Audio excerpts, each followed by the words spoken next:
That music though. So I got like 5 hours of sleep last night. Then I had to work today. I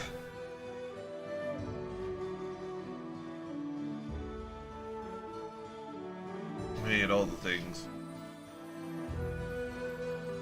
Yeah.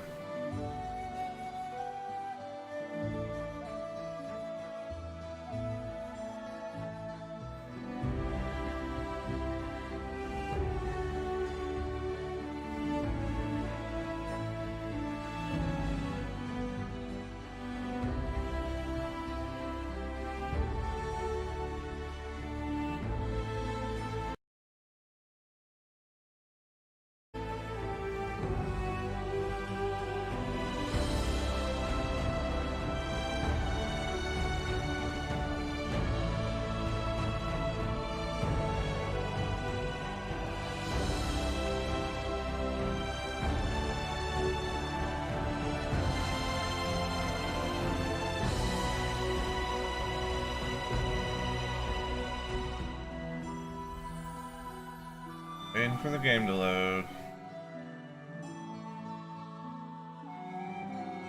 Alright, I can take a look at the Steam for the Halloween sale and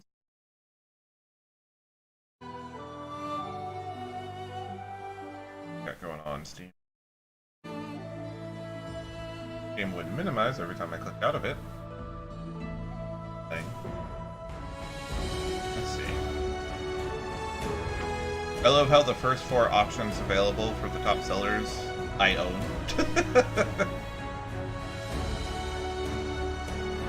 Oh boy, Vampire. Yeah, I want to play that one. There's a fucking update for Graveyard Keeper. Back together, we happy to do Shadow of the Tomb Raider for the Halloween sale? Willie? Okay.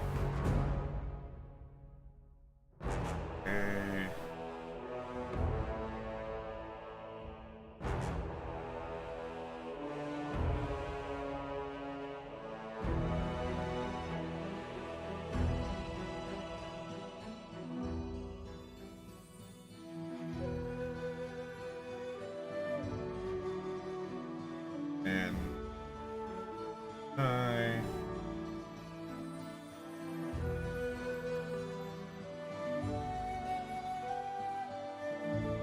7.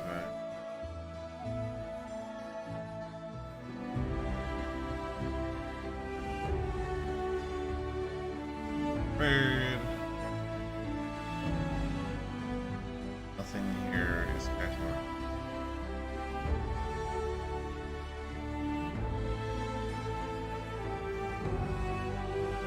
Instigate.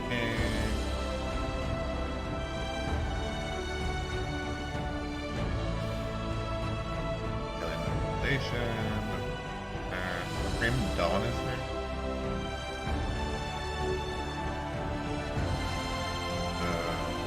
Test Road to Canada. I guess that's horror?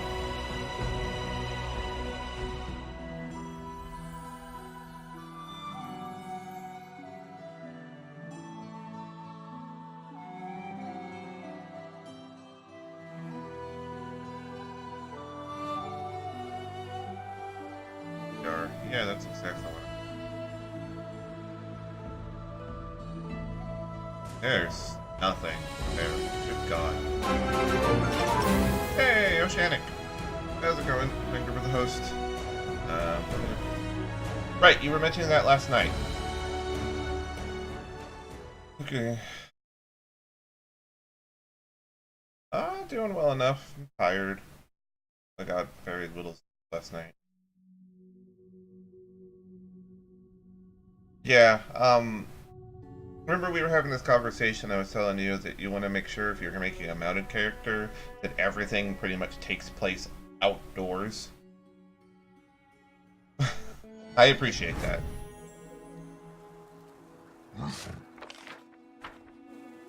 Here is hoping. Oh, right, there's a Hydra here. I forgot about that. I'm like, I need to go to bed. Because I saw the Hydra and saw what time it was.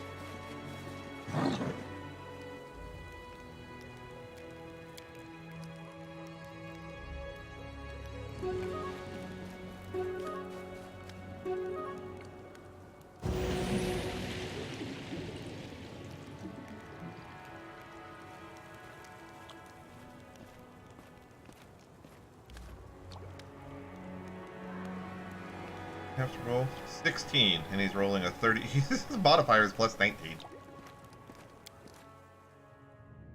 So I think that's the soothing mud that the druid has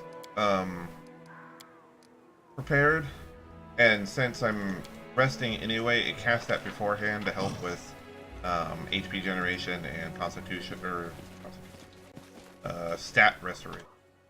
I kept wondering why it kept like splooshing every time I rested.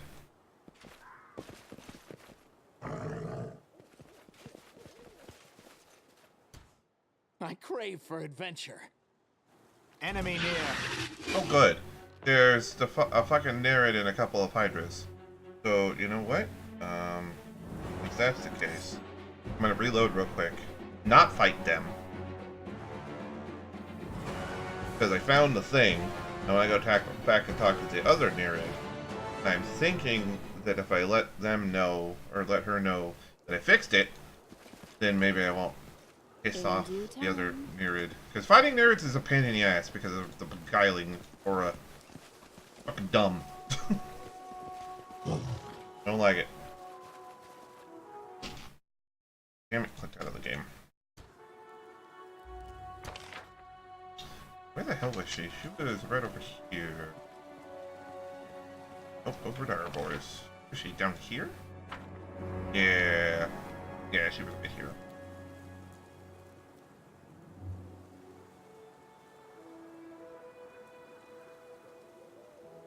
It would be interesting to play through the game again and take a look at some other things. Think about either making an evil cleric or an inquisitor. Or... Problem is solved. There was a monster in the box. A Cyclops, but he's dead now. Nixie throws her hands up in joy. You did it! I have to tell my family as soon as possible. Once I tell them what you did, they'll understand that not all strangers are bad. Cyclops, huh? I doubt any of us could have dealt with that. I'll say you earned yourself a reward. 300 experience, a gold ring, 2 parados, 147. Fancy.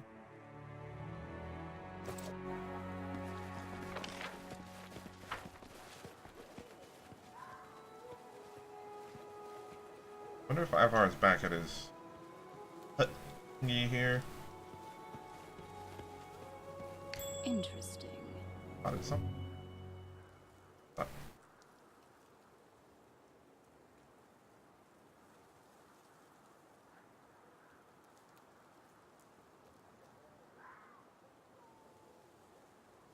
Oh, ground.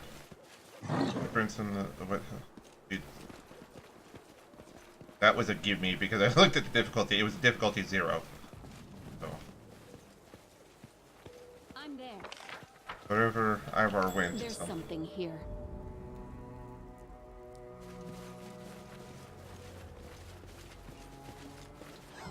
Did The bark fallen off a tree indicates that someone ran along the trunk with amazing agility. Or because on the other side of the tree trunk you can see human footprints to the north. Alright, what's going on here? Hey Wiz! How you doing? Lurky mode is pretty cute. I do like it. I crave for adventure. Bunch of wargs, I know this. Fight the wargs!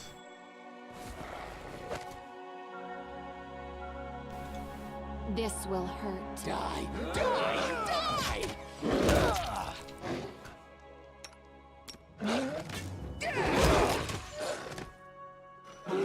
Did you like that? What? You didn't?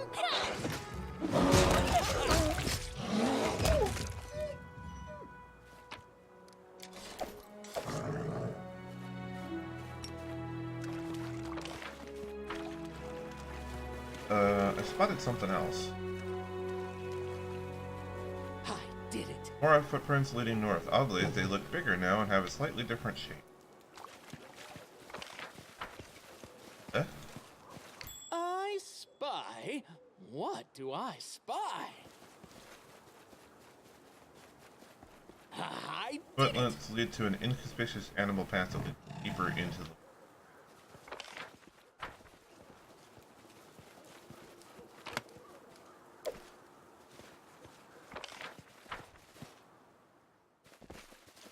Doing good. Work luckily wasn't too horrible today. That was nice. I do what I must. Actually pretty quiet for him.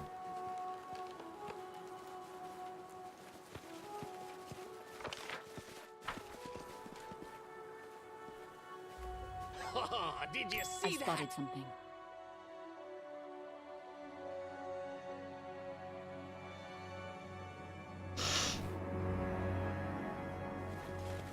Probably the way back across. No secrets Ah, can on the escape other my hand. prying gaze. Nope. Hydras are still there. I'm off. Alrighty. Time to kill me some Hydras. Shall we move? And We shall move. a Nerid. I'll carve my name onto your flesh.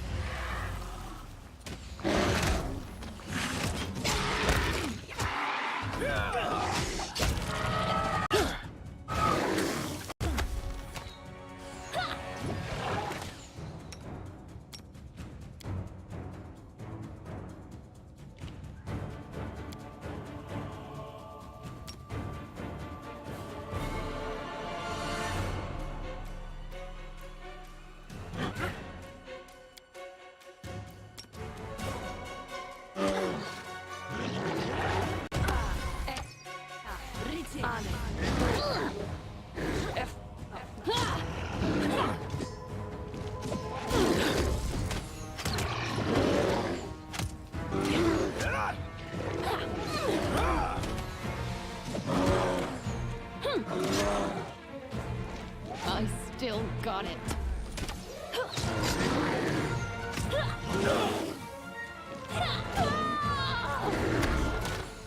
Fucking Nerids, swear to God. Such a pain in the ass.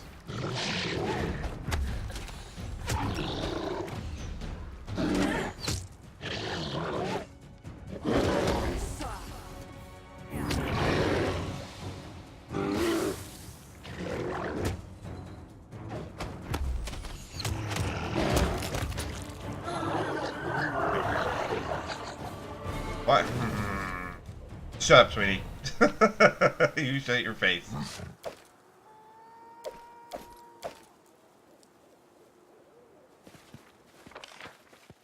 Yeah, look.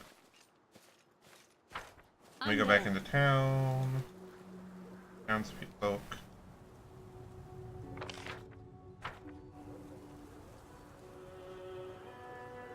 I forgot that you follow me on Twitter.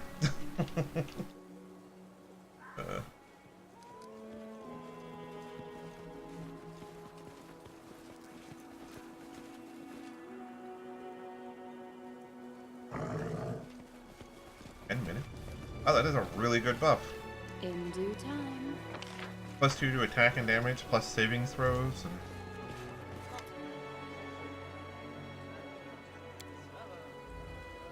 Fish were jumping ashore thanks to an ancient sword took off it. The Nixie actually drowned in... Your Nixies lied to you! They're Fae, so what do you expect? But Ivor told me about the dragon. Not the fish, though. Just that the dragon is protecting us. But I know Ivar well. Ivar doesn't lie!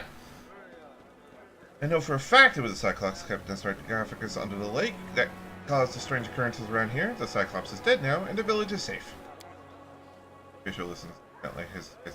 So what then? The fish won't jump ashore anymore? That's too bad. Can we get another Cyclops from somewhere then?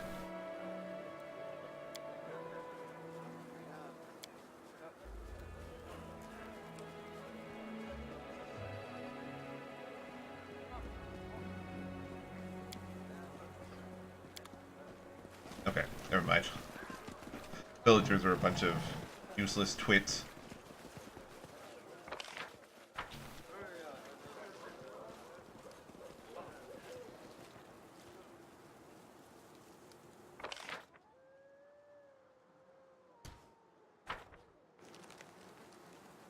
Oh, there's a corpse there.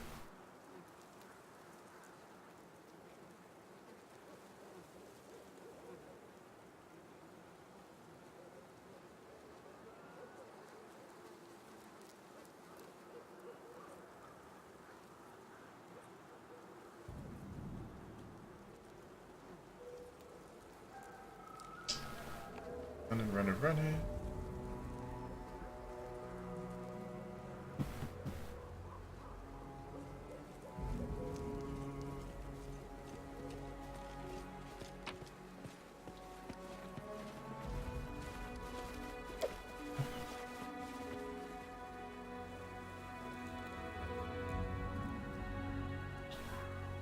So I wonder if coming out this way will lead us to I'm a there. new... Because it just goes back to the world map.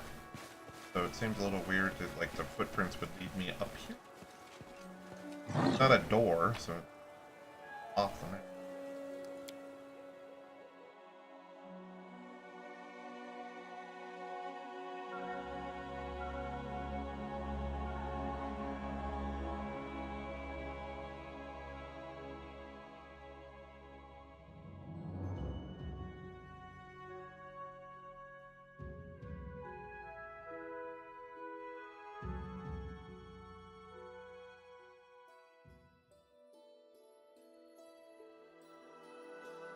Oh, yeah, it's probably like over there.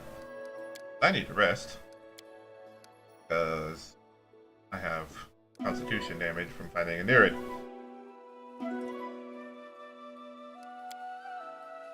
It's... Oh, right. Like, how do I get there? There we go.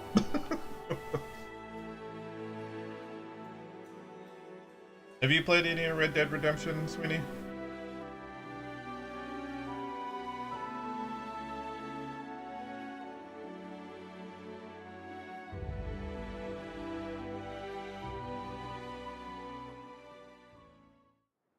Ugh, Jesus. It's all wearing off. I'm like, add on either something. So many thoughts, so little time. Shall we move? We shall move. Get the wolf. Wolves. Stand with me. Wolfuses. Like lots of wolves. Shit.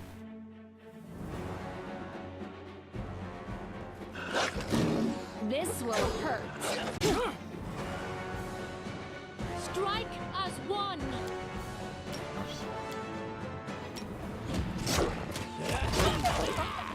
Oh, the bear got tripped. I'm like, how is the bear already dead? I don't understand.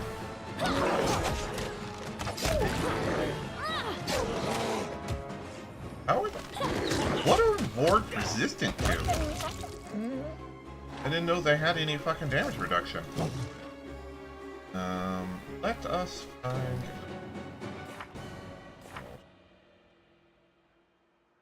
Encyclopedia should have.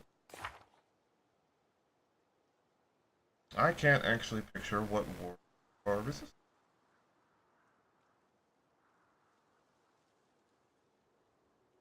Huh. I thought the bestiary usually gave you information about them if you killed enough.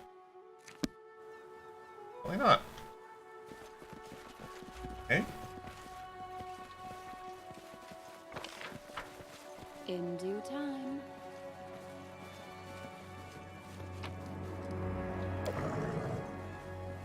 Oh, you know what? I could probably scroll up.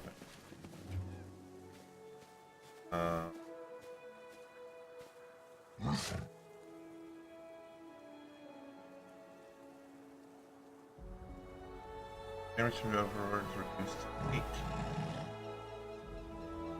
Okay. Just tells me it's reduced. It doesn't tell me what reduces it. Bit of a frustrating thing, but whatever. I'm there. Oh, wait. Oh, is that Ivar? Oh, Ivar. Apparently the wolves are helping him?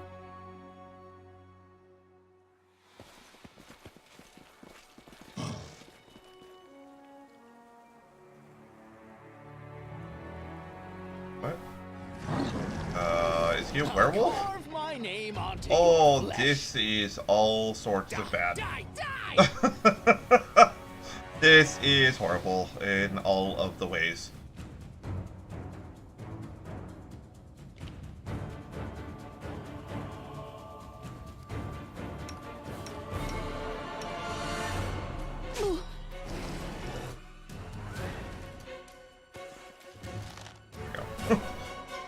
Die, die!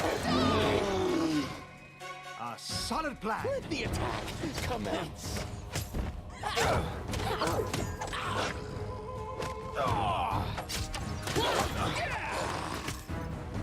Okay.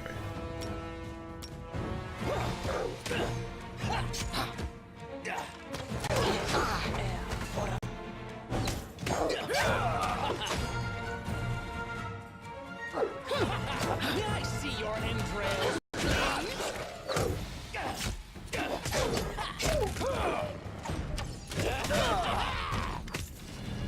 Oh, good, I got him. The werewolf's powerful body shrinks and contorts. The beastly features transform into the face of Ivar, the hunter. There are deep wounds all over his body. This is how it finally ends.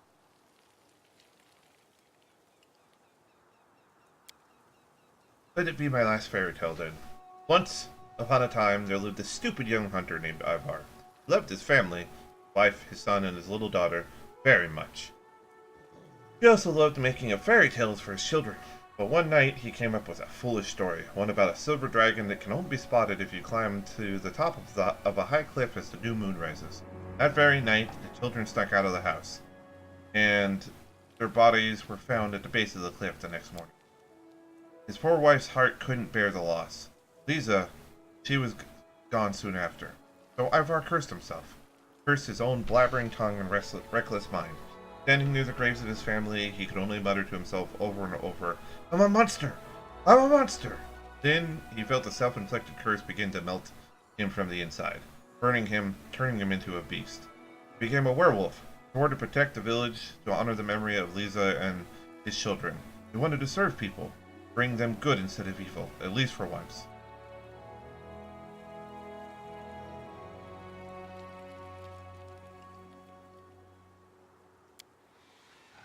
Eyebrows furrows.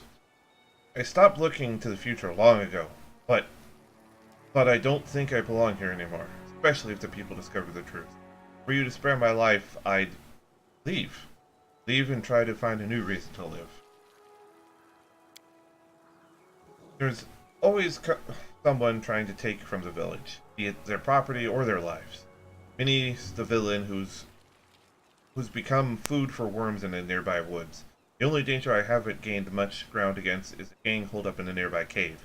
Started hunting them, but it seems I've run out of time to finish the job. Ivar's tone is bitter as he looks away. About this gang. Planning a visit? Ivar smirks. The gang's not big, but they are well trained. They're very familiar with the woods around here. They've made a den in one of the caves to the west, near the lake. It isn't far. Sorry, Baroness, but no. I'm not interested in working for anyone else. Besides, the village would never accept me if I learned who I really am. So please, just finish me off or let me go. The choice is yours. I love how killing him is a lawful evil option.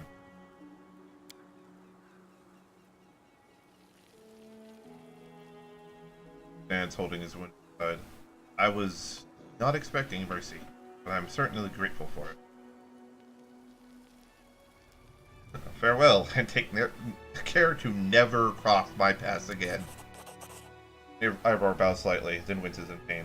A word in parting, if I may, Baroness. Consider it my werewolf instinct stalking. I can tell you'll be the subject of stories and legends soon yourself. And I'm sure they'll be told far and wide across the land. Now, whether there be terrors of horror or hope, well, that will be up to you. I love how he somehow made himself a werewolf. Pretty sure that's not possible, but whatever. We'll go with it. Let us not hesitate. Esmond, access. Yes. Yes. Esmond, access. Yes. Esmond, access. Yes. Yes. Esmond, access. Yes. It's fine for now.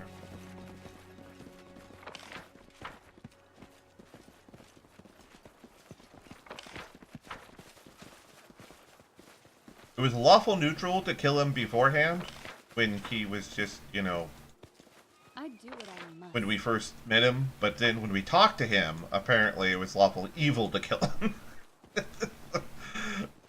What? That doesn't make a whole lot of sense.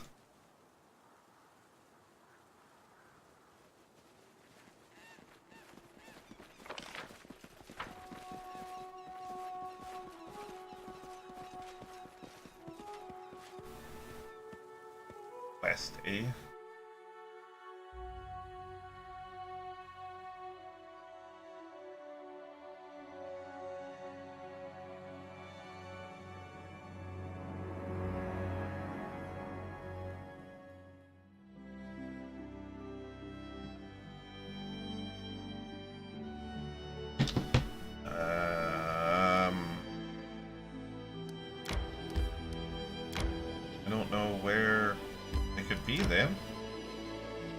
Not much to the west, dude.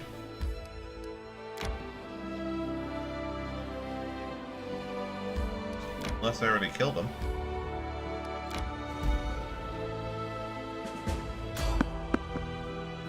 Oh shit.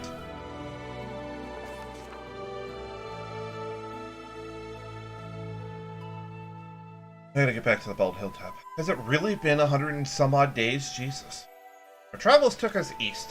Leaving the mountain ridge behind, we came to Dunsward, a wild land far less populous and civilized than the barony had grown so dear to us. It wasn't all bad, though. The roads in Dunsward were well guarded, and we soon met a well-armed patrol. As we approached, one of them raised a hand. "Stop! Turn back! The road to Varnhold is closed!" The second guard was in less of a hurry to drive us off. He squinted and studied our leader. "Wait! You're Murtis Guiana! My respects, your grace.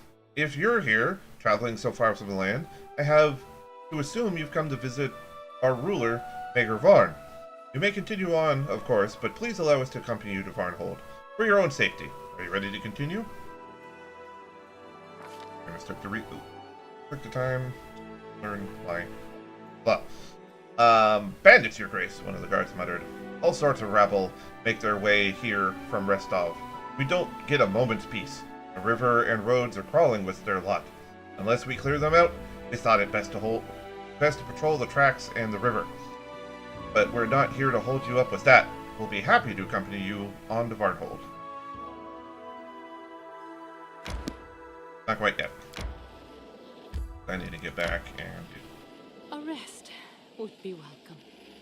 Bald Hilltop. Which is over here. Adventures can wait. Oh, it's fucking down for maintenance? Motherfucker! My life is a burden. Thanks.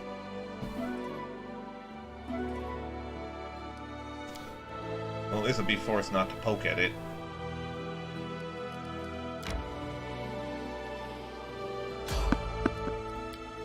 Hello. Things to do.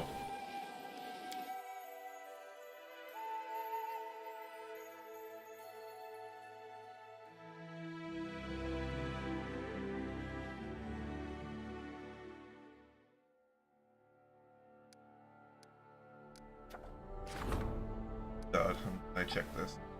Well, I'm really glad I checked it.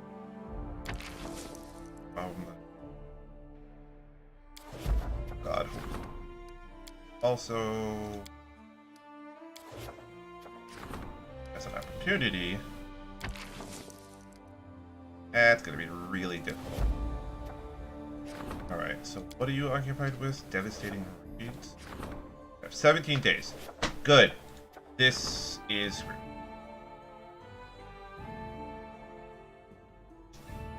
That's gonna suck.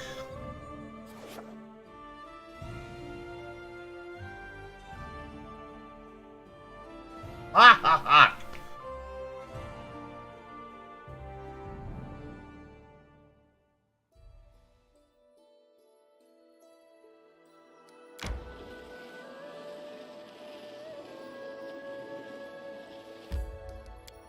What's going on here?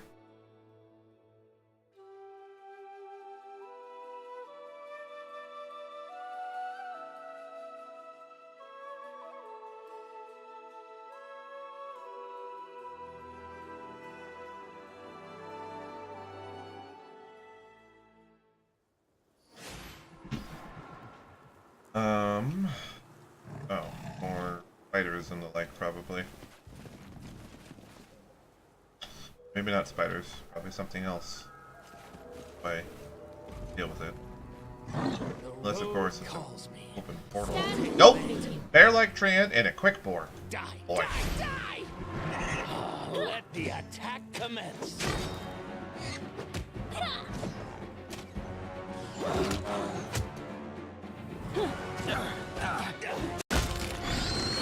May I see your entrails, please?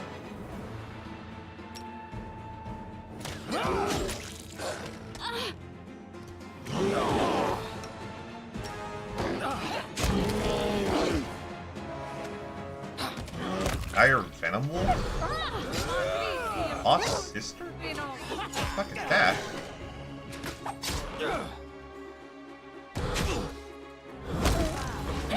Die! Die! Die! Let's...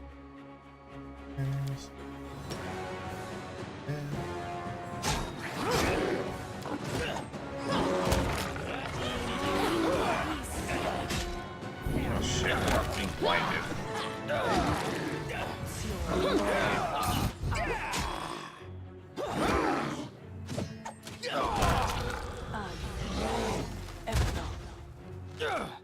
Do I have ever blind this? Or I got a spell. Yep.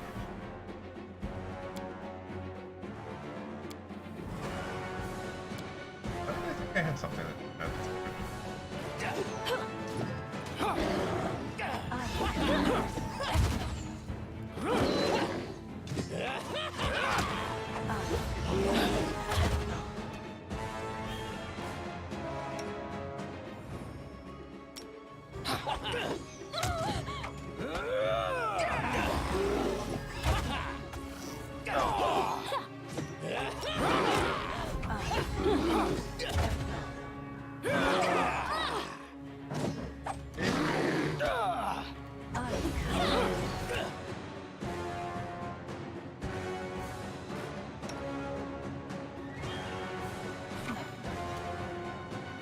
What the hell? Really?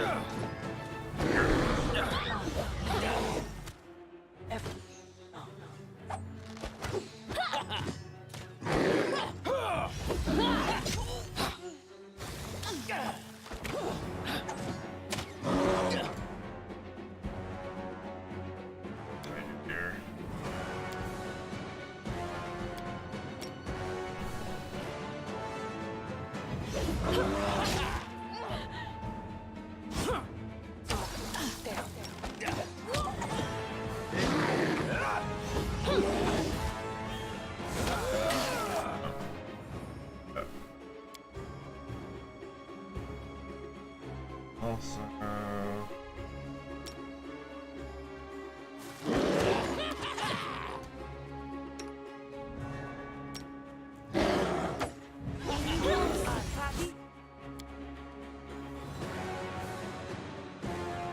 ability damage.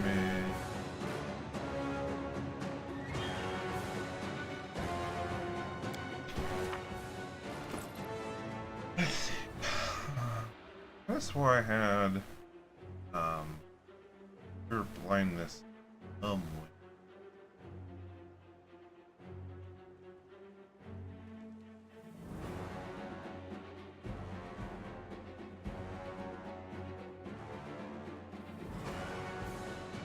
Oh, maybe not.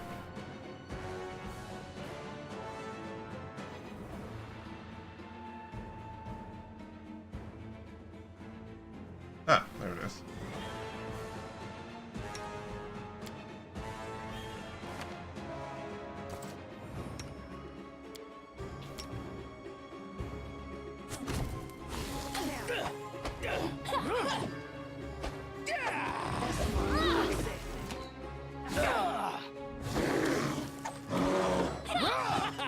Come on, Glenn. Fucking... Damn it.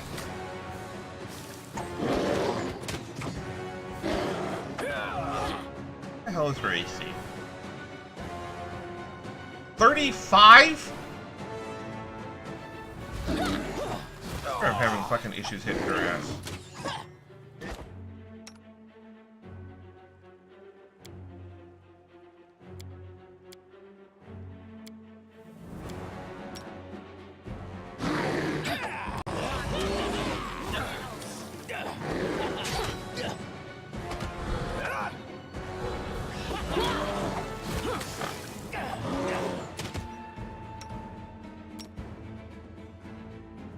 Oh, that's right. And fucking free strike this shit.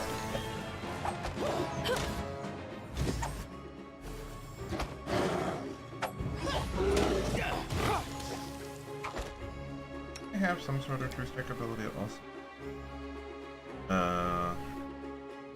Damage.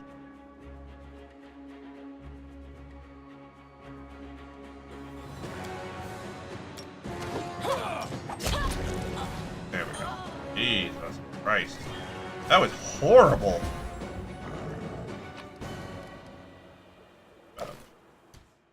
Two and a net. Masterwork dagger. And that's it. So worth. Couple.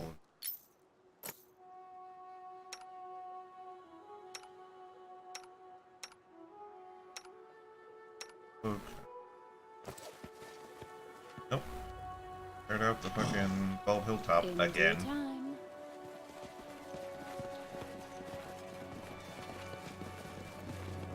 Beginning to be really obnoxious.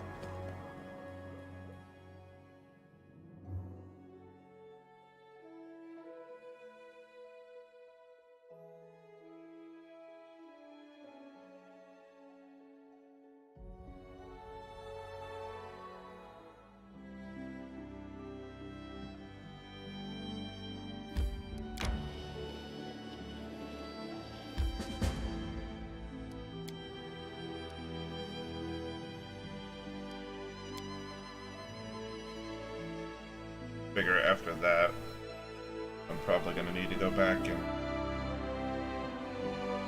get some information.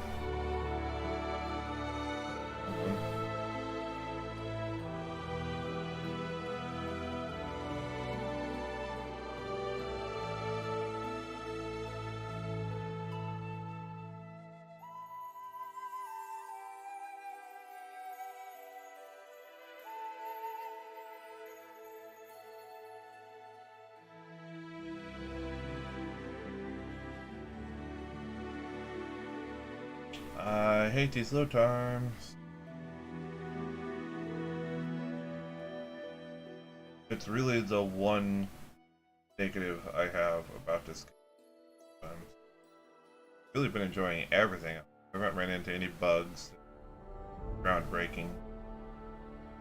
Not even anything that's a minor annoyance. It's just sort of pain in the ass. Oh, the blindness is permanent. Jesus. Okay.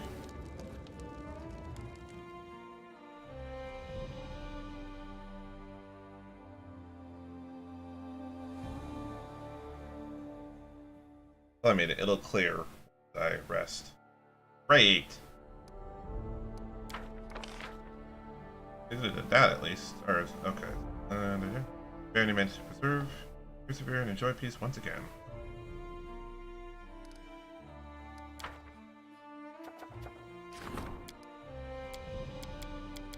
Ugh, I can't stop you from doing this. Can I cancel this? Is that not an option? No, actually, it's a pretty important thing to take care of, but still. God damn it.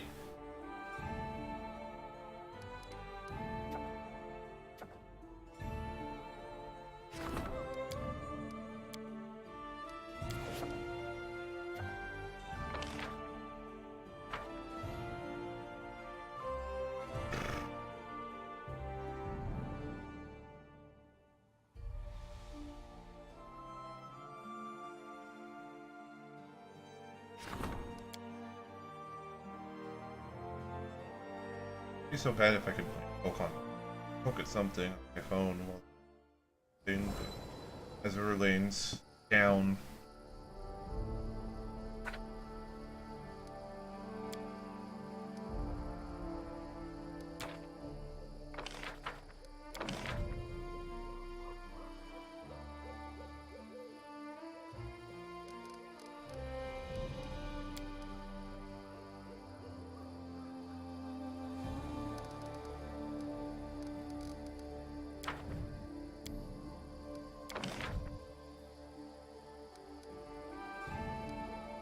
Do I not have like a hilltop thing?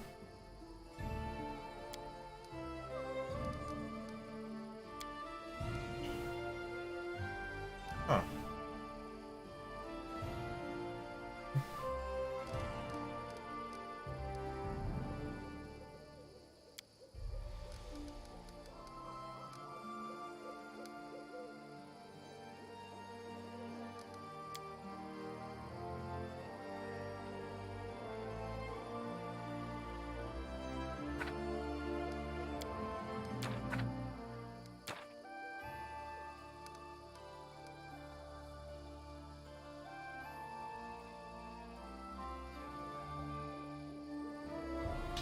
That's something I need to do.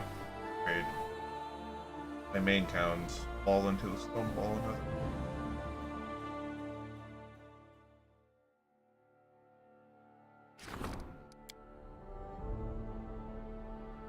I really just need to spend time and upgrades everybody's ranks. I've got a whole bunch sitting there. It takes 2 weeks every single time. It's so rough.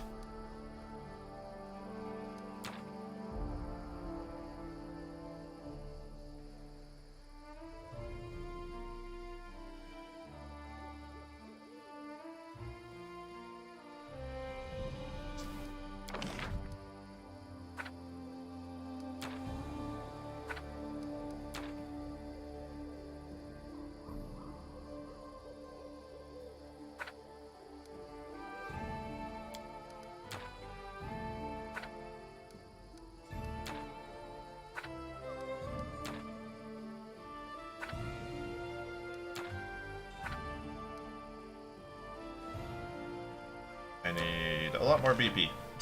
Okay.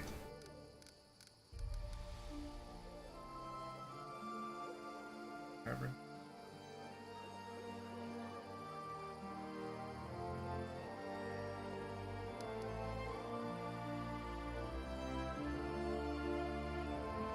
Oh, okay. So this smithy turns into a foundry, and then when I have a city, it turns into... Got it. Wait. I built...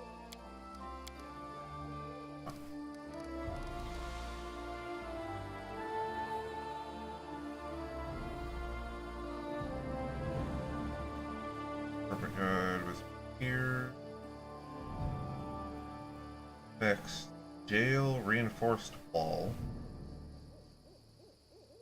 Stone wall.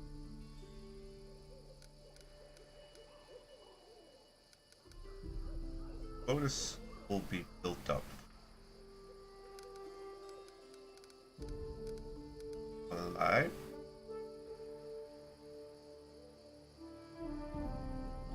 And adjacent to a courthouse and plus one adjacent. A brothel.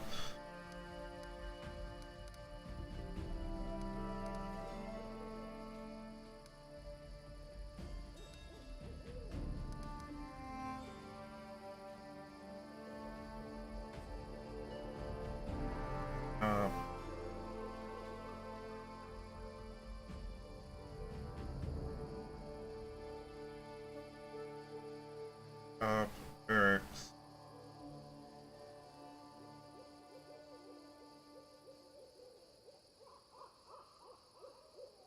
Like fucking help everything. I already have a tavern.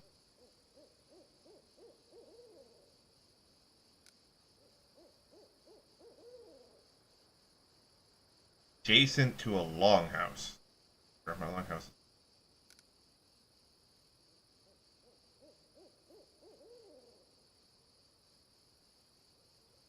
I'll wait on that then to see if the next upgrade allows me to build out here. Machinery?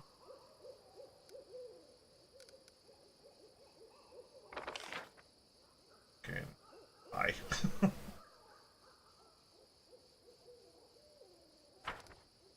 Save the BP.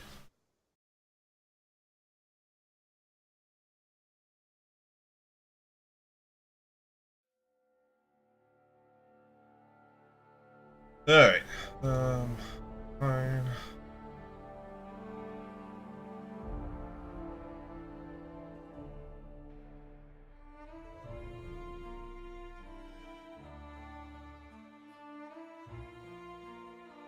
Ugh. Missing that problem is gonna suck.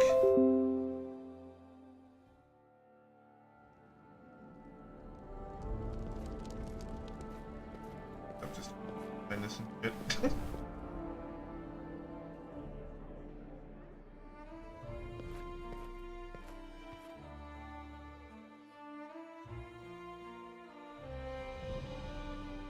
There we go. In due time. Artifacts.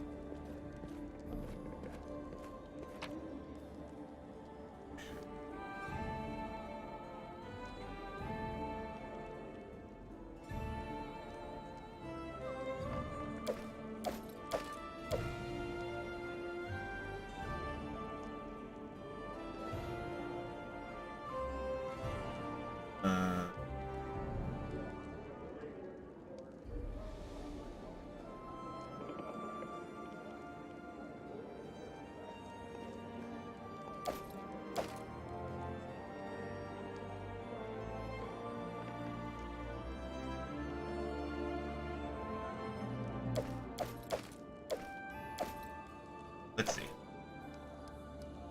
I'm See if there. that's enough. I don't think it is. Doesn't hurt to check real quick.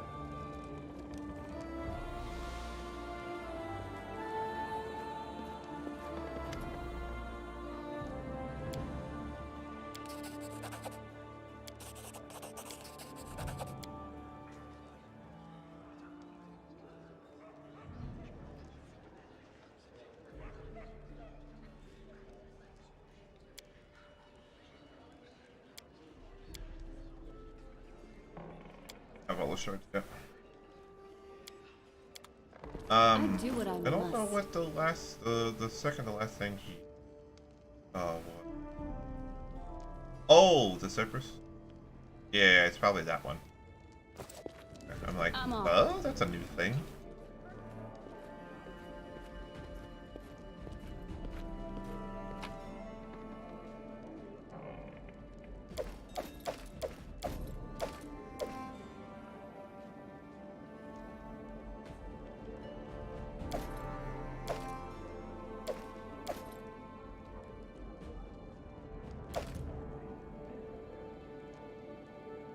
Okay.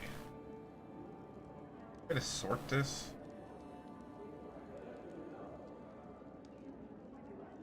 That's a little frustrating. Should be able to sort containers.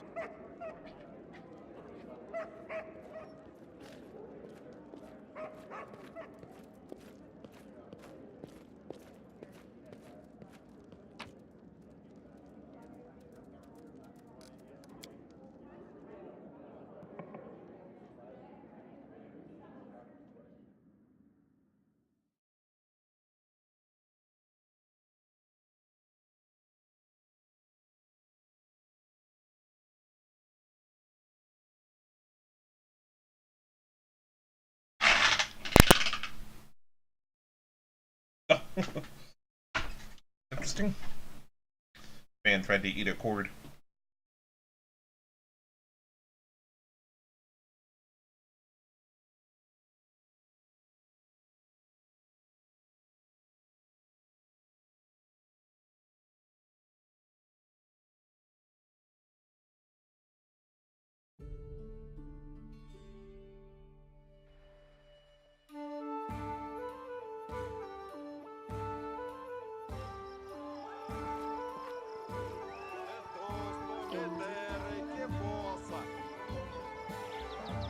Another bunch of stuff. Don't know if I want to head over to place yet. Probably should. That's the next chapter. Runic Mage Blade? When you have a touch spell charge, the weapon enhancement bonus is +2 better than its actual. Weird.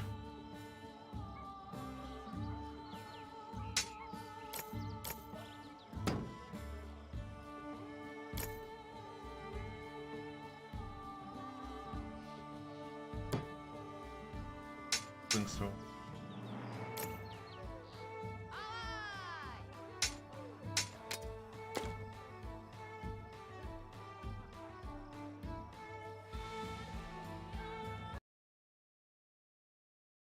Hey, Squirrel! How you doing, man? That was the final day of TwitchCon.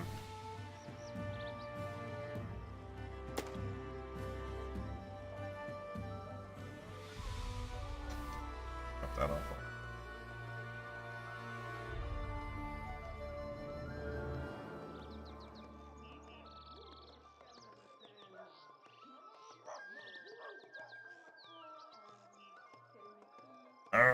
Let's see.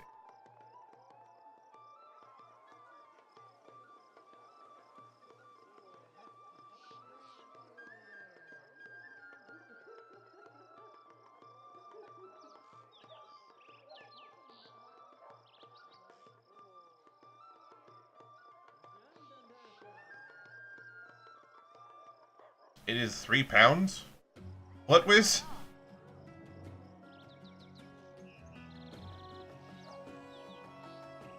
You work in 6 hours. That's horrible. I'm sorry for you, man.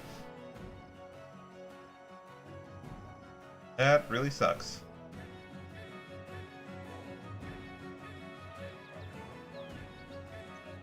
Oh, that's right. I can wear better.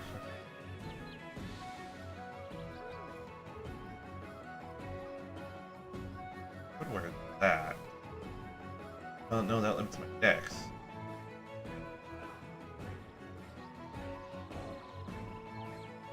I think I have a dex bonus of 5. Oh.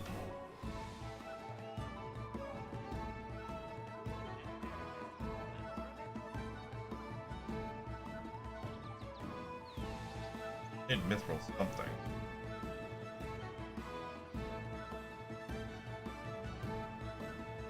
Oh. Yeah. Yeah, actually. That would be perfect for me. Boink.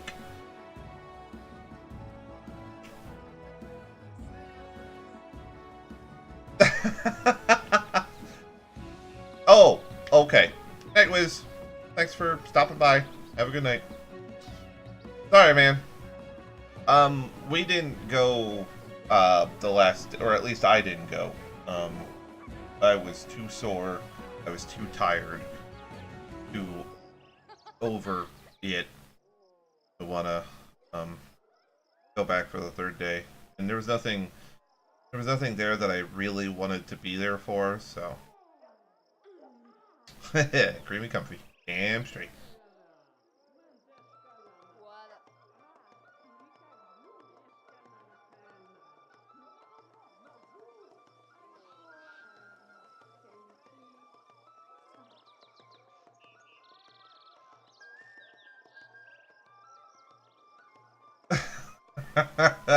Trust me, I'm right there with you. I didn't even know about the fucking food area outside near the Fortnite area until the second day. I had like 2 sausage burritos from McDonald's on the first day in the morning. It requires fucking medium armor.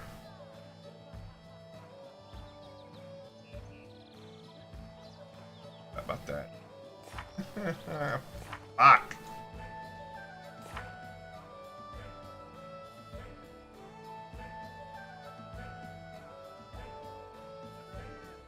Yeah, I need medium armor for. Well, I can throw it on fucking Glith for. I'm sorry, Oceanic. Oh, he doesn't have it.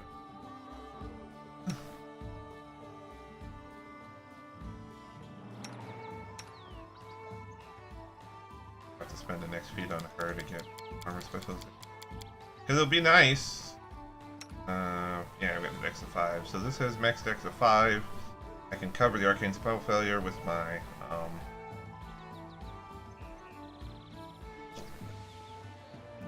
arcane armor mastery. I know! I was so upset that I did, like, the first day I had 2 sausage burritos, and that was it. And then I had, what the fuck did I have else? Oh, like at 6, they went over to get Jack in the Box, and the Jack in the Box I went to was right up the street from the Iguanas. So I went down to Iguanas and had a burrito. But I went from like 6:30 to like 6 with only having the 2 sausage burritos. I really wish I had known about the outside food earlier. I'm there. I would have ate the shit. I had some of the dry ramen. Oh my god, that stuff was so good. They had dim sum and yeah.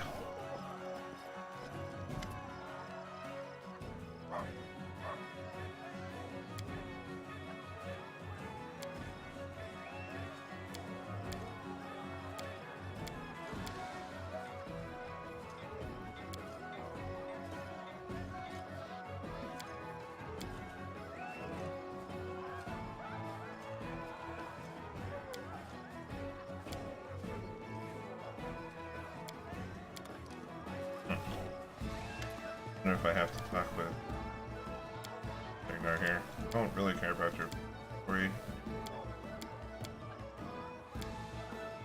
Conversating.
Nice, squirrel. Nice.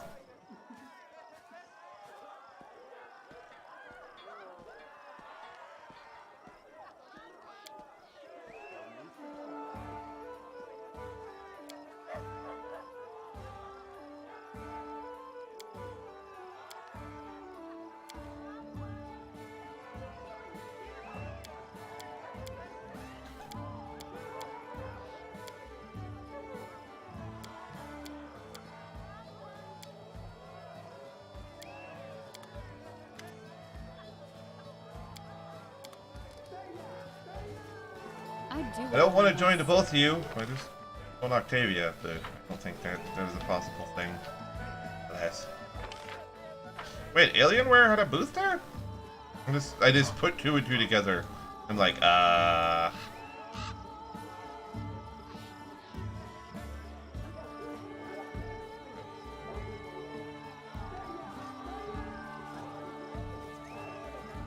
remember seeing it. I may have just walked past it though.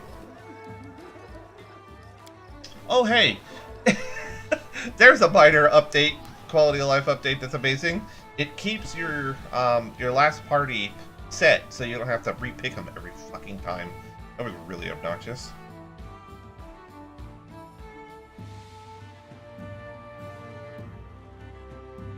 I'm so tired.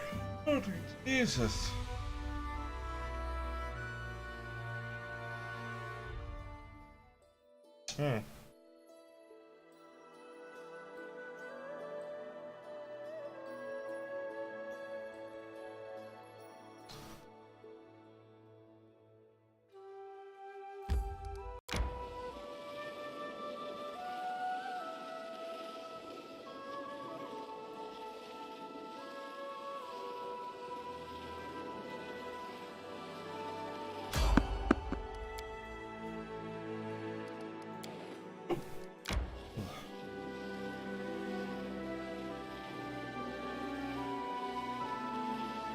A rest would be welcome.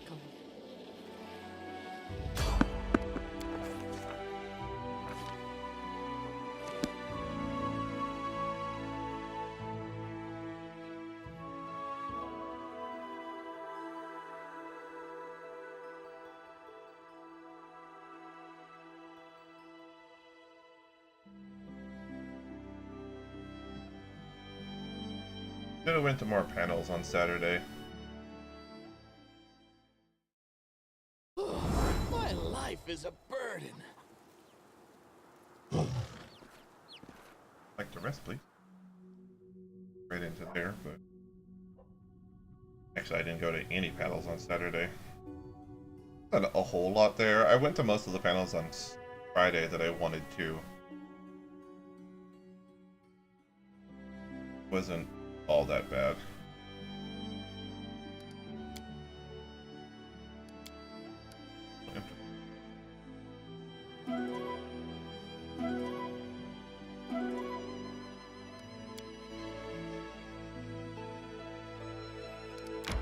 Oh, that's not what I wanted. Stop doing the things I told you to.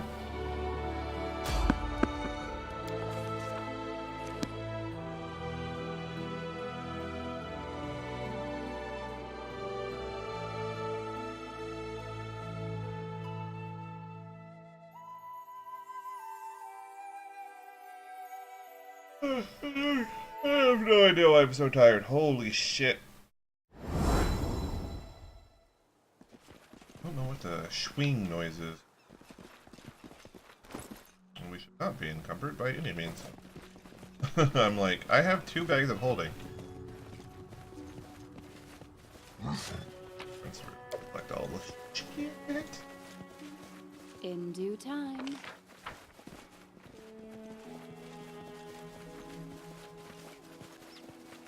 Not gonna stick with these potatoes.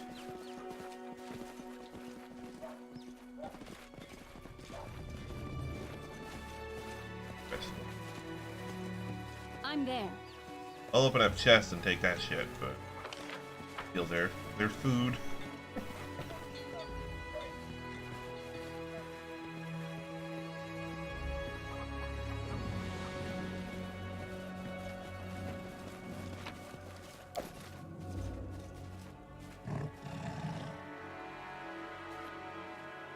Above the entrance to the temple hangs a gold-plated symbol of a wrestle, god of the hunt.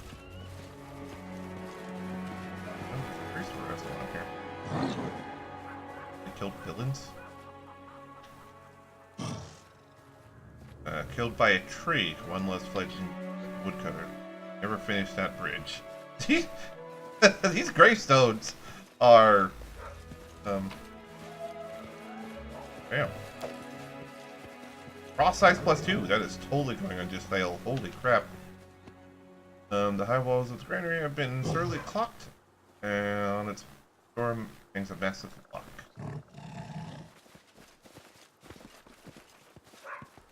Interesting. The fact that, well, I guess no matter where you go, you are still a baroness, so everybody refers to you by title. Like, I'm pretty sure I'm not in my barony's lands, so... Something going on over here by the tavern. Traveler yelling dead and... I know. Alright. What? Why are all these people standing around and not actually, like, talking to me? Above the entrance to the tavern hangs a brightly painted plaque depicting a horse with a fish tail in place of its hind leg. I do what I must. Oh, okay. There's a name for those, and I don't... Off my northeast, rest of 40 miles across the river, Varnhold Fort, northwest, mountain pass, 12 miles. I'm off.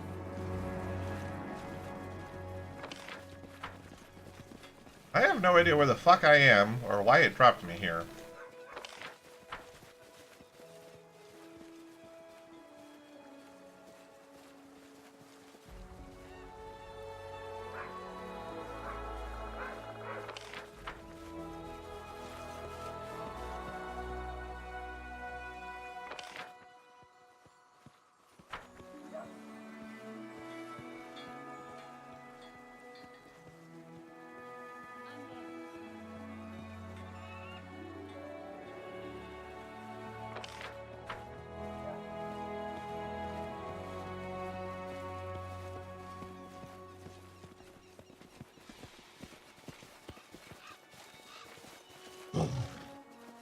Oh, it's Maker Barn.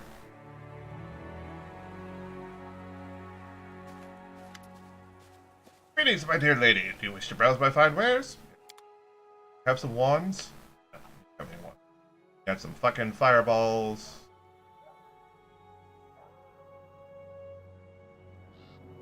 Oh, interesting. Gold fireball. You have ass for stuff. Before you is a tall, robust... Wait, is Megaphone the fucking captain? Or is that the pompous jackass from... a few white scars across his face, his dark hair is gathered back in a small ponytail. The sleeves of his expensive doublet do little to hide the muscle beneath. Oh, this is the captain! Okay, cool. As though irritated by the argument, a wide smile lights up his face as he recognizes you. Whom do I see? Erda, my friend. Welcome to Varnhold. I am Mager Varn. I run the town here. I hope you had no trouble on the roads.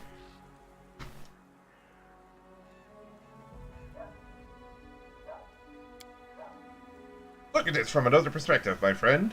This is a chance to survey your eastern border and make sure you've got no one but allies here. It's better to see for yourself than rely on my words alone, am I right? Taking the reins of government into your own hands? Maker grins. Try to, at least. I have to admit, conquering this land was far easier than keeping the greedy merchants in check. The sea life in Varnhold is in full swing. That remains to be done. What you see now is just the beginning. Varnhold has a shining future, just you wait. By next year, we'll begin building a track to your capital and establish river trade across the river trade with Rostov. Right now, Dunsword is not particularly welcoming, but I aim to change that. As soon as we get a foothold here, we'll begin clearing the land of creatures, monsters, and spriggans alike. People must feel safe.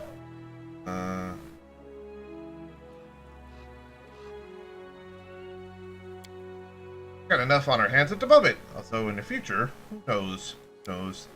Maker studies you for a moment in silence and bursts into laughter. Just don't think I'll start off by marching my guard over the mountains to your doorstep. There's plenty of land east for my people to patrol without trespassing on my allies. Summoned the most particular old man on the way here. Did I? Hmm? Ah, yes, you mean Sifo Laurentis, my wizard. Conjure's hardly a pleasure to talk to, but when it comes to knowledge of the arcane, he's without match. Sometimes the locals bring me curious objects. They unearth them while plowing or stumble upon them while patrolling the wilderness. The object looks interesting? Send them to Cephal. Let him separate the wheat from the chaff. Ask you directly, who else are you allied with? Maker narrows his eyes at you, then nods. Cutting to the chase, eh? Very well. We have more in common than you'd think. Here's the truth. I don't trust those who sit in the north. They send fellows like us out to do all the dirty work. You and I share this frontier, and I'd rather bet on our mutual interests as neighbors than it on the distant sword lords and their like. I have my respects, Magar, but I have to leave. I expected more from that conversation. Ooh, a nice another piece of the cloak of sold souls, or whatever the fuck it was. In due time.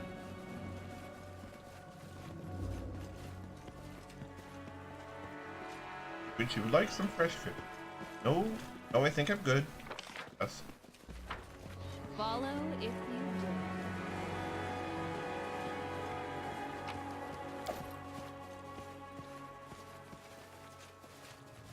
Oh, that was a fancy necklace. A heart of what now? The wearer of the necklace becomes immune to fatigue and exhaustion, and can activate the necklace to surround himself with the aura of nothingness. While the aura is activated, creatures adjacent to the wearer take 2d6 damage per round, must succeed on a DC 17 reflex saving throw to avoid becoming fatigued. Huh. Considering he's not wearing a necklace. Don't mind if I do.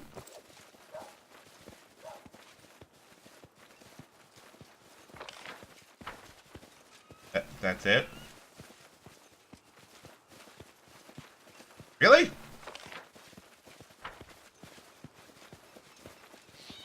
I feel like I'm missing something.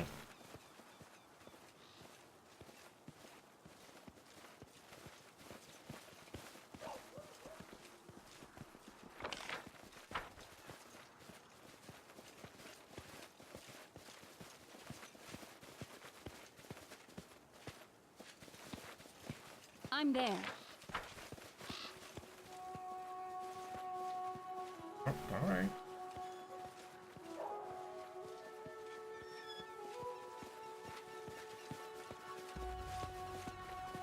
I do what I guess I'm done here?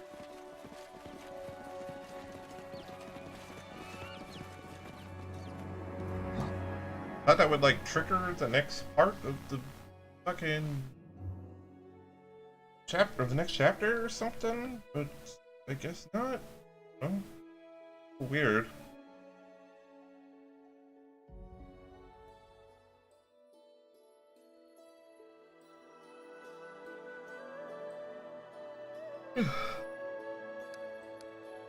Try to go back.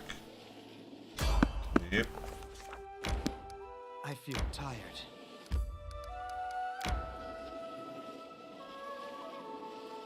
Oh, that's gonna screw me over if I'm not careful. Considering Wheelock can't get fatigued anymore, it will never pop up with the thing telling me all your people are fatigued. You should probably rest now. That could cause some issues.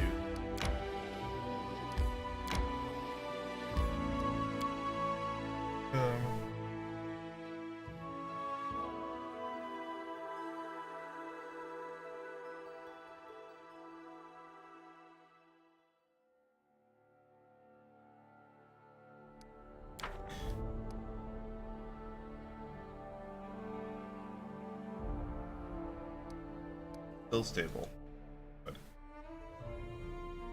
I need to be careful about that shit, though.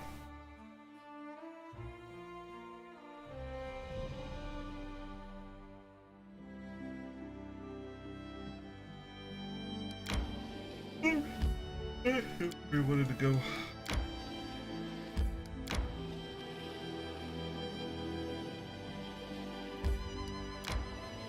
I'm trying to figure out how to get to Talon's.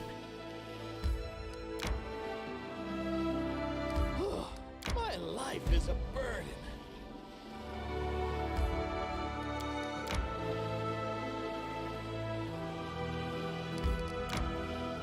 I feel tired.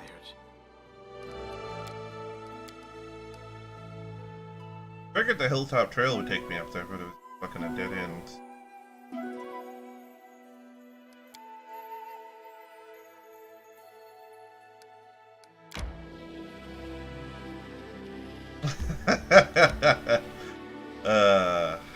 You a funny man, Oceanic. Ellen Peak. Hell are we? Yes. That is the way how we get there. A rest would be welcome. Jesus Christ.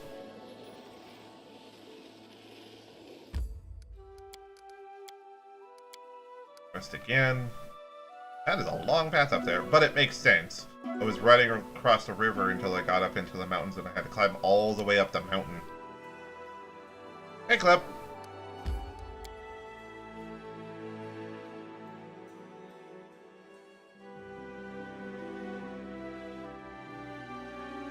Oh, Jesus Christ.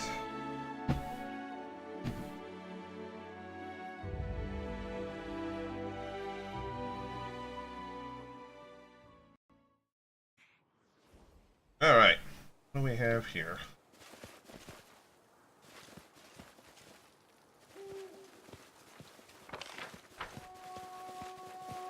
Better be worth something, considering how long it took to get up here.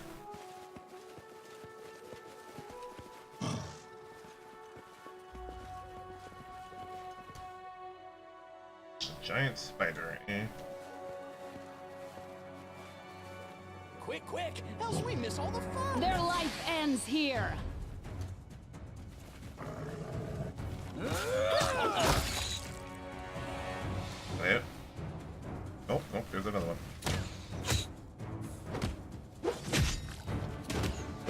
What? Why, Club?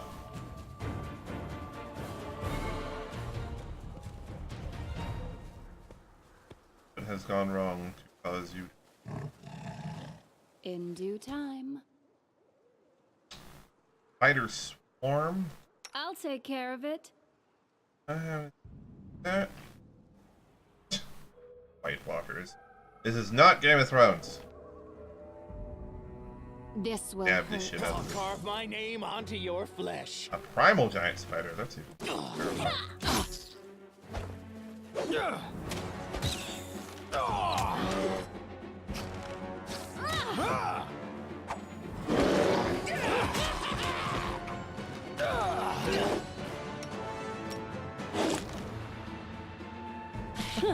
This strike, my masterpiece. Petrified egg, diamond dust, and here.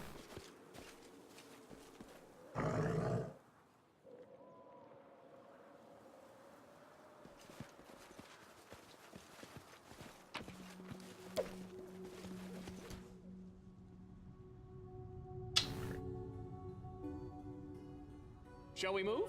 We shall move! Oh, does it get really fucking cold there?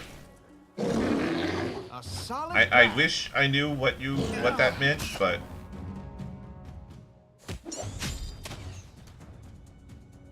Forwards!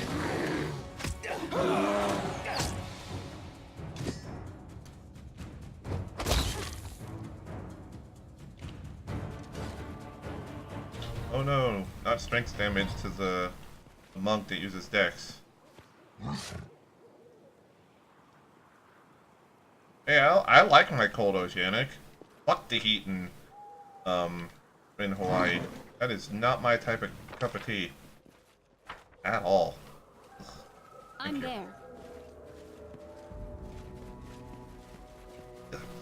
Hot and sweaty and humid and ugh, just horrible. I do You what can I fucking must. keep it.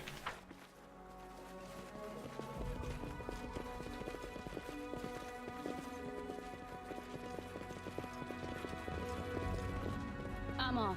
Yes, that's the problem. Lake effect snow is scary.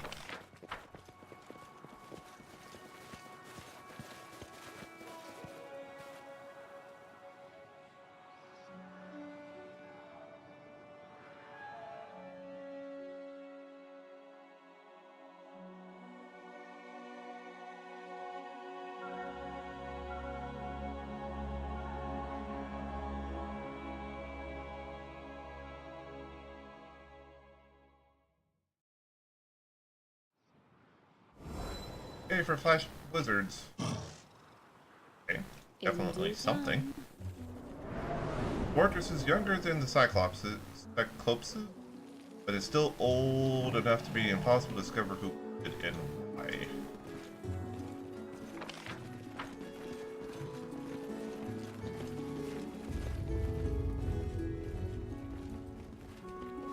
I spy. What do I spy? Or what did we... What thudded?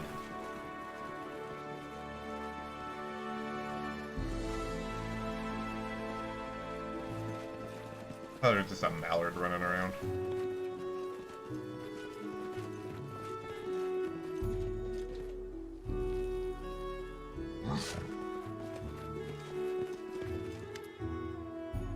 Oh.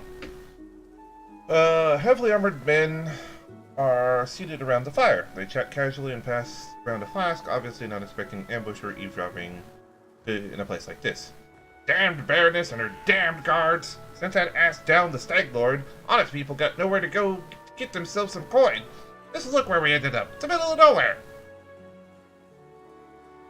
Ought to succeed. Some of the Stag Lord's folks really joined the Baroness's guard? Sounds like life on the easy street. Yeah, and maybe that's good for them, but I'm not cutting out for bootlicking. Sharp sword on a highway, that's the life for me. I'm not gonna end up someone's lapdog. Enough! Enough! Cut the whining. We gotta adapt if we want to survive. This bird'll bring us more gold than any trader. And then we can sell ourselves as mercenaries, or go treasure hunting. We'll get by. With you in charge, we'll end up with our necks broken. Care to explain what demon possessed you to make us climb up a cliff where there's a neat, safe path on the other side? Why we gotta bother with all these hooks and ropes? Have you seen the path? Spiders everywhere. Just swarming with spiders, crawling all around. Damn fat, furry beasts. I hate spiders. Haha, really? You're afraid of spiders? I'm not afraid of anything, of nothing. It's just these damn spiders. Rather fight a troll than a mess of the ugly beasts. Oh, watch out! There's a spider in your hair! Oh, ha ha. I'm just exploding with laughter. Maybe you should become a bard, huh? Better yet, head straight to the capital. Ask the Baroness to hire you as a court jester. Just don't go through the front door. There might be spiders inside. Better take a rope and scale the back wall.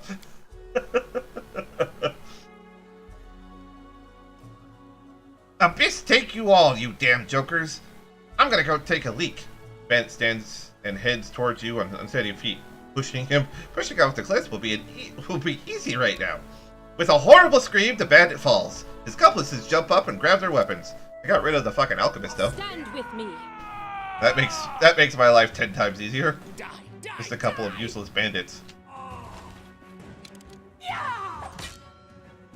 Okay. Strike as one.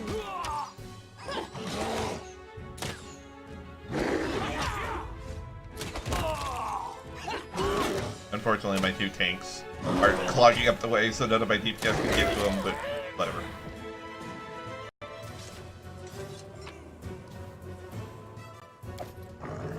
Oh, monster casserole.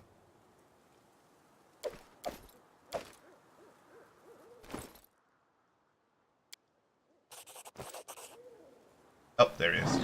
I'm like, so where is this guy? I pushed him off the cliff.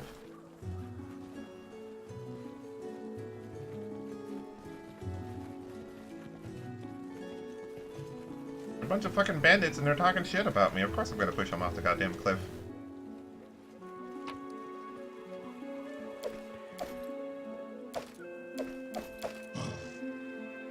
I'm there. I don't know, club.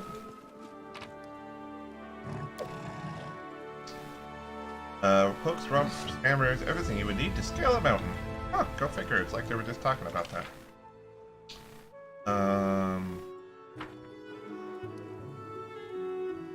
No, it's not my place to you know, force people to show up. So, if they want to be here, they'll be here. If not, I can't do anything about it. I do what I must.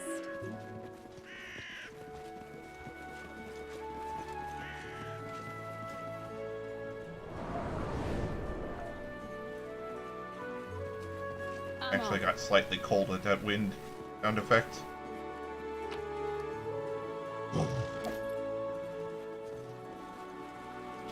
Well, this looks big and important.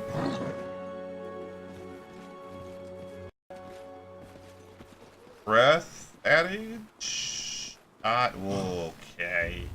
There's a rock here. As soon as you get close to the nest, a huge shadow moves across the sky. The shrill shriek, a gigantic bird swoops down on you. Her flapping wings make a veritable hurricane as she moves to protect her nest to her last breath. Oh god, it's behind me. Oh, it's not only is it a rock, it's an ancient rock.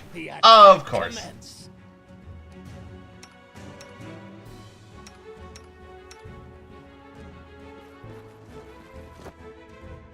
May I see your entrails, please? Do not hold back.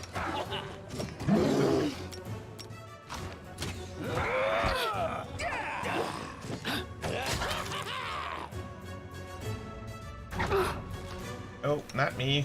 Not me. I still got it.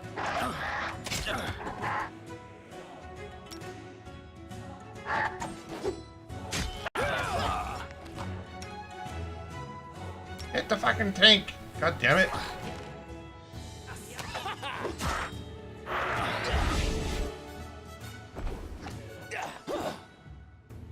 I can glyph now. Hit.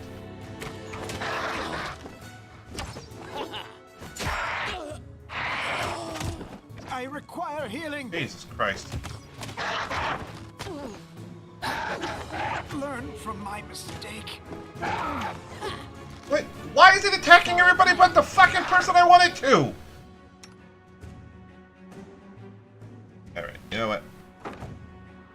That's a very large bird. I can set this up better. That was beyond frustrating. Alright. Tries again. In due time. The absolute failures. Oh. Okay. Yes, pretty much. I thought if you did one, if you clicked on the, you know, pick up, it's what activated. No. Just getting close. Okay. Let's see here.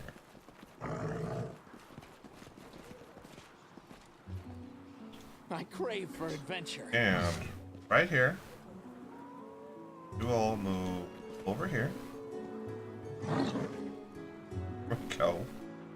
I'll take care of And it. Miriam and she can sit. Our time has come.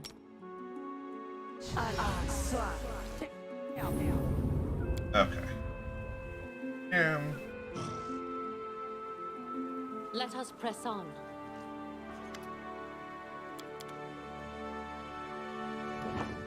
And yeah, mini boss would be like the best way to describe it. Alright. Attack the big fucker in armor.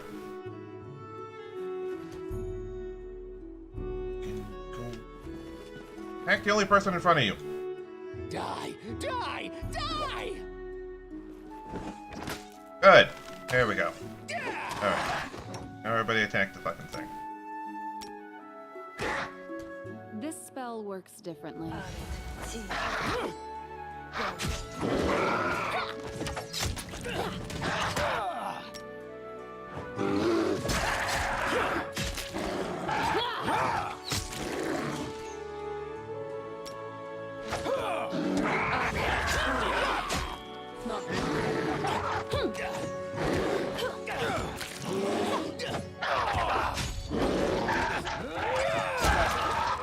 There we go. Look at that. That went a lot fucking better. Jesus Christ.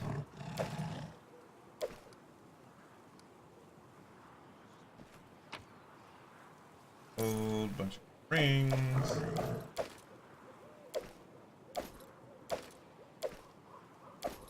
A rock egg.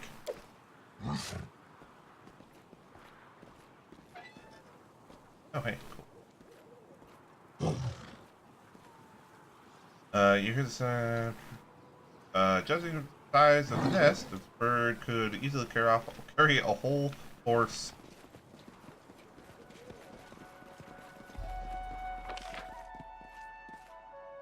I feel like I missed something.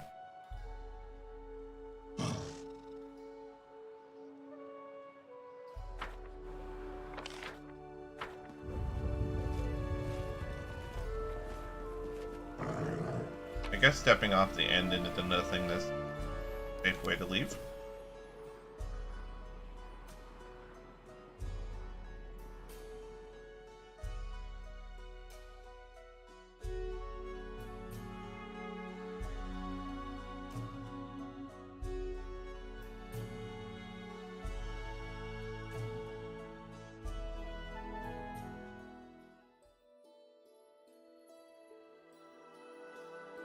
Okay. 1 day and 7 hours to travel out from Talon's Peak here. I mean, I guess that was worth it. Sort of cool fighting a rock, but...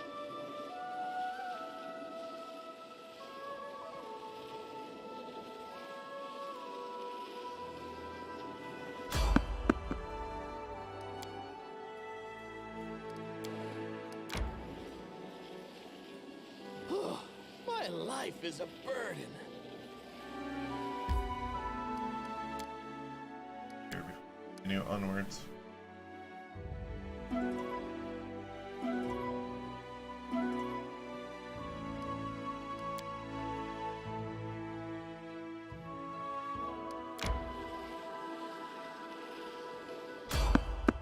Oh. Yeah.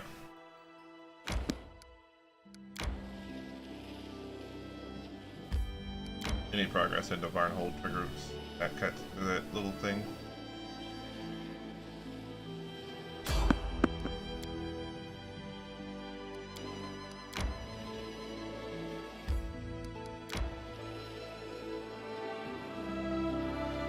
A rest would be welcome. Yes, exploring.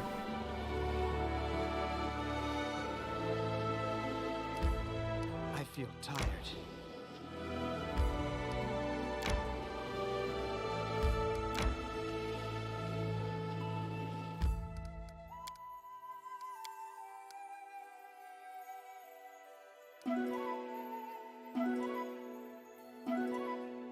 I need to go anyway.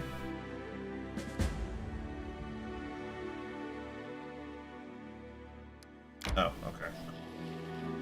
No, I have no way back from here. This is kind of a circle.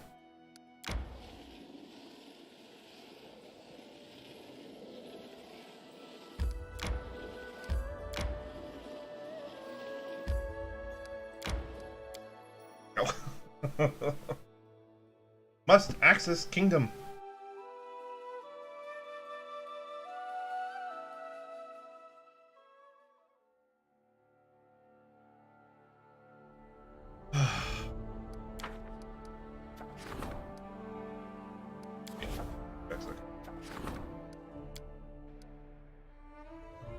These buttons.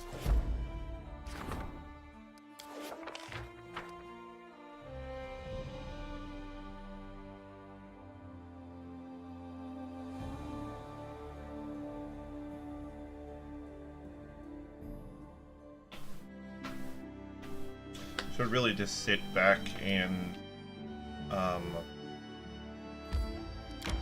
in town and go through and do all the upgrades A here rest would be welcome. and take care of anything else I need to in the process. Oh, damn it! I was able to see past. Damn it. So like, make sure everything's taken care of. Trigger a 2-week thing. Deal with anything. Trigger a 2-week thing. I Upgrades, feel upgrades, tired. upgrades. That is an Elder Fire Elemental. That is absolutely Shall we terrifying move? looking. We shall move. Stand with me. My life is a burden.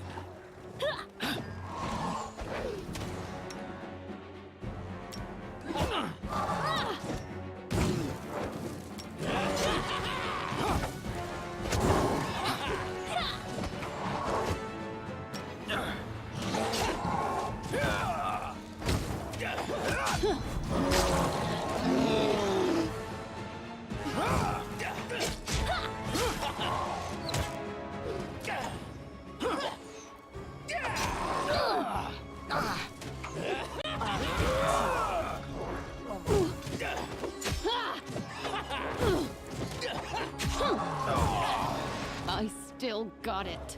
Jesus. Oh, not you. Solid plan. Damn it. This happened. How could this happen? Halfway there. Christ. Require healing. Learn from my mistake. Learn from my mistake.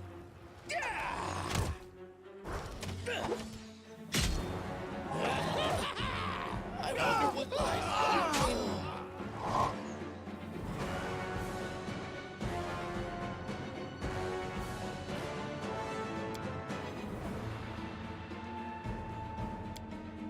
Um.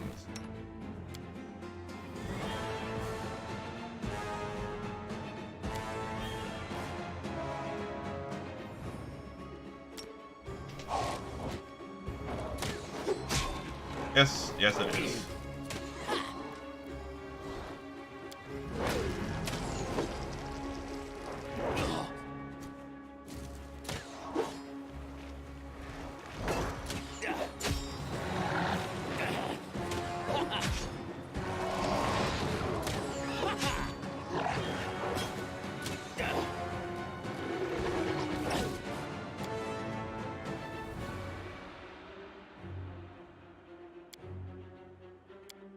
Get like spells and abilities when you wild shape.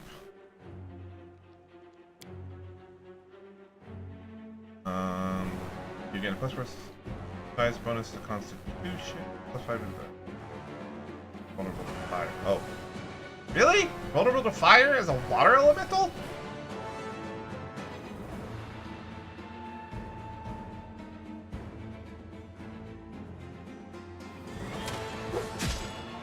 Get a water elemental because it's a fucking fire elemental, but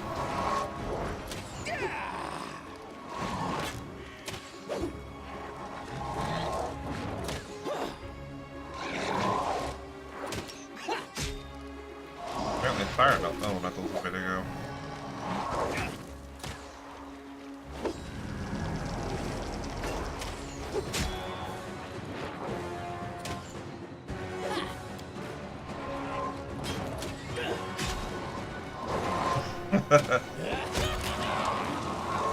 We luck got it. A rest would be welcome.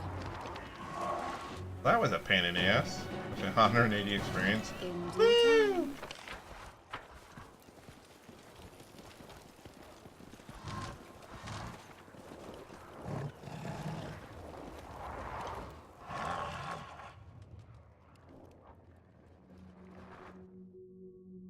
I wish, chicken. But I don't have a wizard. Or an arcane caster of any sort.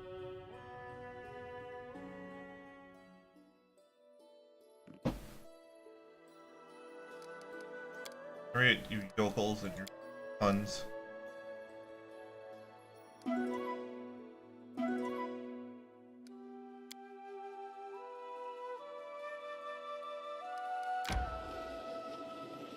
I get back to the fucking capital, please?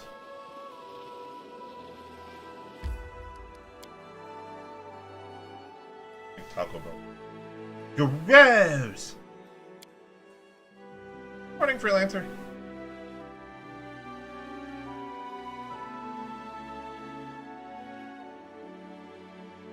I actually prefer Del Taco to Taco Bell, but that could be because we have Taco Bells over the place down here, but no Del Tacos. The taco is like in Southern California and in like Oregon. Yeah, it's like a Taco Bell, but I think it's a little bit better. It's not quite grade G meat as opposed to, you know, Taco Bell. Dragon bows, coughing quietly into his beard. Your Grace, I would like to apologize. I suppose I was a little headstrong during my last visit. I have a bad temper. In the mountains, they used to call me Grumbler. Well, I didn't expect my petition to be taken seriously. No one wants to share with strangers, even if their demands are quite lawful. Please know that I appreciate your honesty. Please accept this. I worked hard on it. I hope it serves you well. A heavy shield. Sweet. Yeah, less shit Taco Bell, exactly. A decent piece of work, to be fair, but not a masterpiece. Masterpieces are rare, once-in-a-lifetime accomplishments. Anyway, I have an idea how to use our family relic for your greater glory, but I'm going to need your help. Come by if you're interested. I'll tell you more.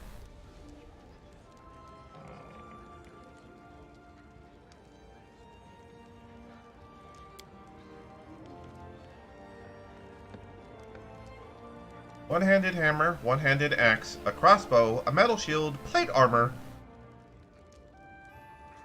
Plate armor, sure.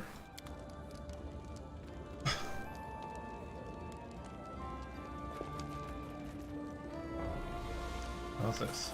Oh, Tristan. Okay. Tristan's face glows with happiness. We made it! The psychic curse attack was repelled, and the grateful citizens of the Barony have a special reward for you. Tristan looks at you thoughtfully and sighs. Unfortunately, I must bring you bad news again. The Bald Hilltop lay silent for the moment, but another attack is certain to come soon. I don't have anything useful to add. The locals are either oblivious to the curse's origins, or they're too scared to talk. You'd be better off reading ancient books on curses. Still know nothing about this curse? Well, nothing that can help us contain it. Once every few months it drives nearby animals, monsters, and other beasts insane, sending them into a bloodthirsty rampage. I don't know what action to take on this. The only way I can help is by roughly predicting when the next attack will be. Forgive me. Don't be so hard on yourself, Tristan. Even knowing when to get ready is an important thing to know. I don't know how we'd handle these attacks if they happened without warning.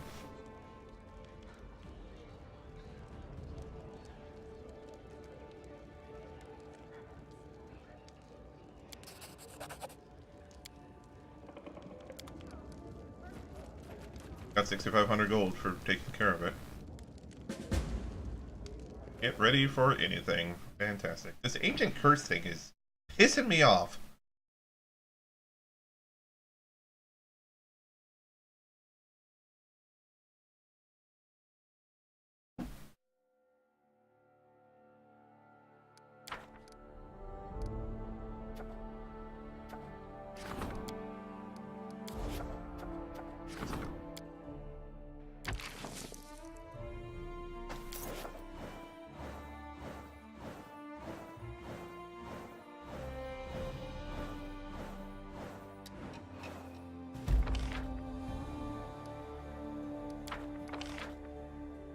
Ah.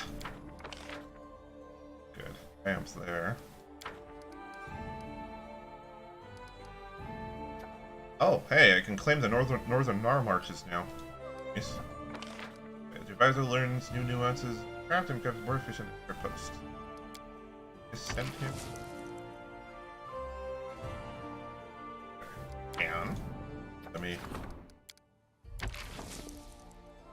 take care of that.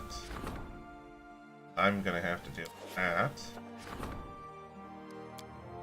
Problems. Deal with. Problem.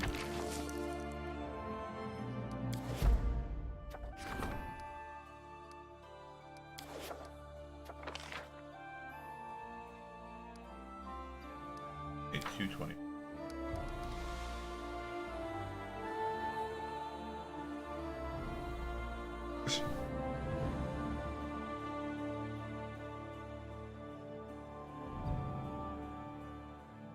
Oh, damn it. I'm not sure how long I'm going to be able to stay on. Fucking Christ.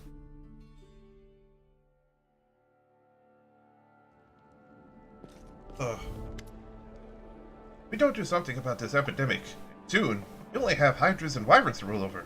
The more folks get eaten, the more other folks panic, the more they're tempted to flee to our neighbors. We do have good news, too. We managed to gather some information that, I hope, will help you eliminate the threat before it's too late. What's up? Hail hydras. What's up, Club? Shortly after the epidemic started, goblins began appearing everywhere. The locals report that all these goblins have been celebrating and shouting something about the day of glory for Lamishtu, when all humans would be eaten by monsters and only goblins would remain. Sounds disturbing, doesn't it? Don't Conan punch your horse in RDR2. Yeah. Better yet, don't play RDR2. You have no idea, chicken. Called the Mother of Monsters. Her symbol is a three-eyed jackal head. She is an ancient and extremely evil goddess. Spreads nightmare, sanity, and, perhaps the most interesting to us, monsters. Her worshippers are mostly of the more monstrous races, like goblins, lamias, and gnolls.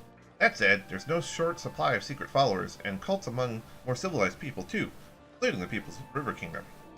Humans are behind the disaster then? Behind it? Doubtful. Benefiting from it? Quite likely. Surmise that the true cause of this disaster is either human cultists for Lamishtu, or, even worse, some new supernatural creature related to her. In any case, the goblins likely know enough to provide some clue. So we need to find a goblin leader and press them for information. Ideas where to begin the search? Alas, nothing more than vague speculation. Once you alerted your subject to the danger, they began defending themselves as best they could. My agents couldn't catch even a single goblin alive, but rumor has it that the goblin village lies somewhere in the Kamalands. Welcome! Sure to make those goblins talk, though. We may risk both your crown and your head. Sorry, I don't want to be like this, I swear. I want to be here streaming. I want to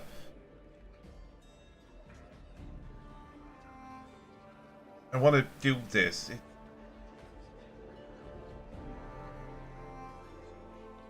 Like, my normal days consist of waking up at 1:30 in the afternoon, getting ready, going to work, heading to work, coming home, streaming, and then going to sleep at about 6:30. I went to bed at 2:30 on Thursday night, woke up at 6:30 to head into town to go to TwitchCon, stayed there and didn't get back till 10 o'clock. And then I had to get up at 8:30 the next night. We'll see. I mean, I'm tired, but I'm not like falling asleep. So once it becomes a chore and stuff, I'll probably end. But I got at least a little bit more in me. Saw you earlier about creating mercenary. I'm not min-maxing freelancer. No, I mean, you saw my party, right? There is nothing min-maxing about this party whatsoever. Yes, chicken, don't worry, I won't do that. Joe's eyes were bloodshot and his posture is slack. The wrinkles on his face have deepened and his sparse hair has gone gray. It's a disaster, Your Grace. We have an epidemic developing in the country. The afflicted first get a fever, then a bloody cough, then several hours later... Cleric shakes his head and grimaces. That's just half the trouble. Afterwards, the bodies of the afflicted become like some kind of cocoon, and monsters hatch out of them. People keep dying, and we haven't the slightest clue what's causing it or how to deal with it. Kristen and I established a field hospital in the building of the former prison. Don't look at me like that. There's no better places to choose from. Frankly, we were lucky to find one. To cut a long story short, we have a female patient who's volunteered for vivisection. It means cutting into her living body to look for the source of the disease. Todd frowns. After the surgery, the rest will forgive us. We'll be lucky if we can close her up and let her go alive and well. However, we don't want to do it without your presence, Your Grace. So please try to find some time to attend. Oh, God. I'm glad, freelancer. No. No, I'm very good. I'm very good at that. Jesus Christ. There's one more thing. Joe hands you a better letter. Keston, that dunce, sent a message. He rambles from place to place. These letters are all we receive. Well, just read it. I guess it's urgent. Keston? I don't remember who Keston is. Good. Good. Vivisection? What exactly are you going to do? What? We're going to find the source of disease, that's what. Once the monster emerges, the body of the afflicted is torn to pieces, making it impossible to learn anything from the remains. But we found one brave woman who gave us permission to cut her open. Straits are dire. We don't know exactly what we're looking for, and the vivisection is extremely dangerous for the patient. But we're left with no other choice. No, but disease? Not much. Just primary symptoms, actually. We're not even sure if it's a disease, a curse, or some magic parasite. Perhaps with your help, we'll manage to learn it. Or, I actually can detect magic at will, so yes.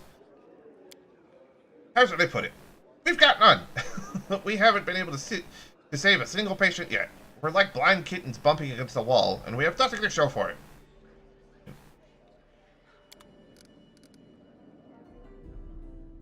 So we're going to cut open an alive woman to try to find the source of the exploding monster bits.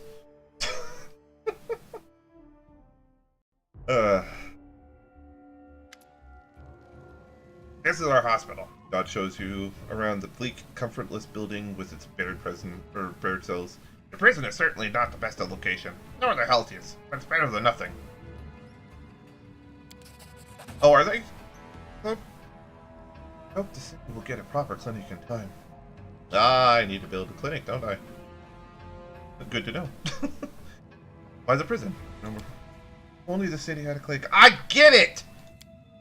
Even if it did, the prison would still be the best choice. Don't forget, at any moment one of the patients could... Well, you understand, right? It's safer for everyone if we keep them locked up. Not wrong.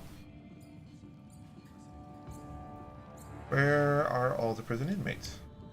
There were not but a few pickpockets locked away in here. We put them to work cleaning up the place up, since had them free. There's still one, though. Wasn't some petty thief, but it's even decent highwayman. Have you already tried? Standard spells to heal disease, remove poison, and lift curses. All ineffective. Attempting to dispel the magic is also fruitless. Here we may be dealing with a curse of strength enough to surpass our own faith. In a matter of faith, I don't think it's a disease, let alone some powerful curse. In fact, it's some sort of parasite hiding itself within the body. Raccoon infection! Absolutely.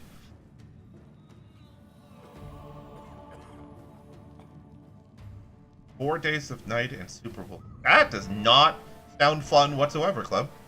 Nonsense! Detected magic suffusing each patient's body, evenly distributed. If it was some sort of parasite, it would be a simple matter to detect. Then it's able to disguise itself. It's poisoning their blood with its magic. By the sun, we return to this argument over and over. It's been days. Let's stop talking about it and do something already. We're patient. Oh, hey, Gidor. How are you? Her name is Mulda Stasek, a pleasant woman from a nearby village. We haven't seen any prior cases of disease there. Pray for the brave woman. The first one to mount the courage necessary to volunteer for the surgery. We cannot let her down. Here take place. Well, that room was previously a torture chamber. There was already a suitable table. Neutral good. Good. I have no need for a torture chamber anyway. Chaotic neutral. Well, isn't that ironic? I'm sorry, it was funny.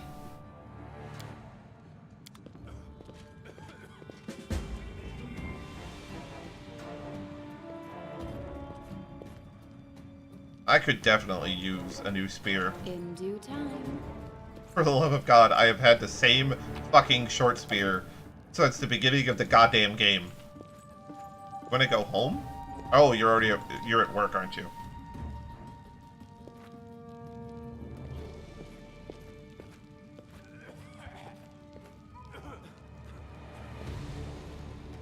Please don't let us die.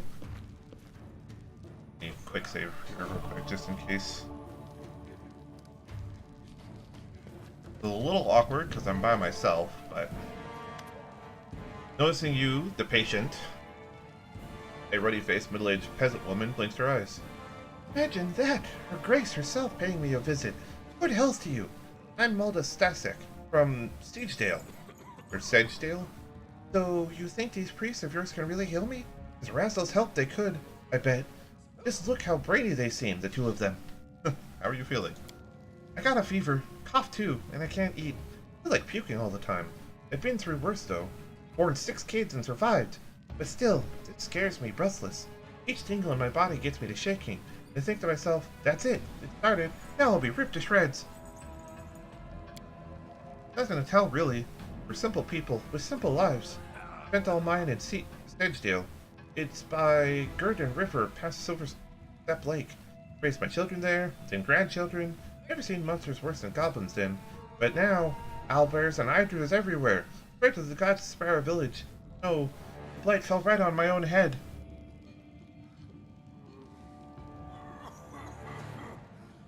All I got was, I'm done for the day. He said, I want to go home, Larg, and I'm done for the day. I missed something there. I'm actually naked in bed. Jesus Club. Why did you volunteer for the surgery? Scared like a hare, truth be told. But this is no mere cold. Can't just hope it'll pass on its own. At least this way I got some hope, right? And then, well, the doctors will figure it out. What to do about the plague. I'm no hero, not me. But sometimes you gotta think about others too. They end up butchering me. At least maybe they can figure out how to save someone else. If I gotta die, let it be for a good cause, right? As long as you're nearby, I got nothing to be scared of. Oh. I'm a good Baroness. I really didn't need to know that you were actually naked. But, okay. Sure. I'm there. Oh, you gotta sit... Nah, that sucks. Gotta talk to you. Are you ready? Please, we can't delay any longer. Joan breathes in deeply, then exhales slowly. The Rast will be with us. Faraday, help us. Glancing nervously at the various medical instruments, the brave peasant woman got up on the operating table. Just don't butcher me is all I ask, in rather than trembling voice. Meanwhile, the foremost medical experts in the room still couldn't agree on exactly it was they were trying to stop. Stop arguing with me. Coughing up blood is a sure sign the problem is in the lungs. We'll look there, Jode insists. No, it's nausea we should be focusing on. We need to examine the stomach, Kristen objected. Clerics turned to the Baroness in desperation, asking her to resolve their dispute. After careful consideration, she decided to decide by a coin toss.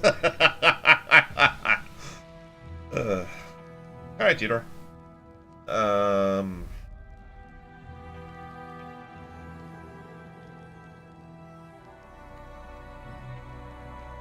I mean, honestly... The clerics exchanged perplexed glances, but they couldn't come up with a better solution. Heads, Jode said weakly. Tails, Tristan answered with a heavy sigh. Baroness tossed a coin. Came up heads.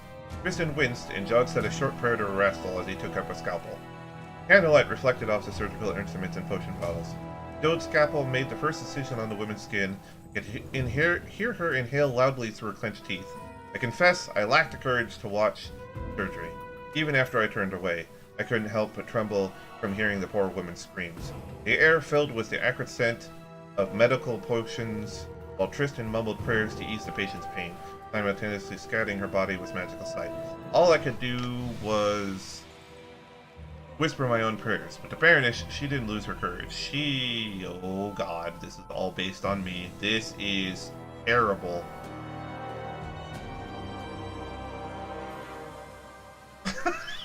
Neutral evil made the cleric's job easier in the quickest and cruelest way by killing the patient on the spot.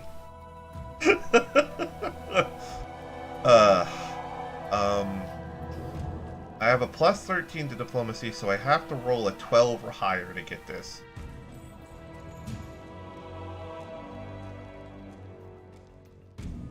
That's gonna be my best bet. Ah! But she was in so much pain, she clearly couldn't understand what she was saying. She kicked and screamed, and eventually a time came when even the cleric's steady hands couldn't keep the scalpel from slipping. Horrible screams became low groans and a terrifying silence. "Oh, Erastil," Jode whispered. "I was wrong. The lungs are clear." Kristen sighed heavily. "Don't blame yourself. You did all you could. I will pray for her soul. May she rest in peace. But now, our duty is to finish what we've started, and make her sacrifice worth something." Jode cut into the dead woman's stomach and pulled out a strange item. It looks like some kind of seed, a glowing, pulsing thumb-sized seed. Before anyone could say anything, it flashed in Jode's fingers. He dropped it to the floor just in time. The spot where the seed landed, a portal opened, and a roaring monster jumped from it. I shall end this suffering. So we're gonna load, because now I know what I'm doing. And we're gonna go into the stomach. Oh. And attempt to hopefully succeed at that diplomacy check.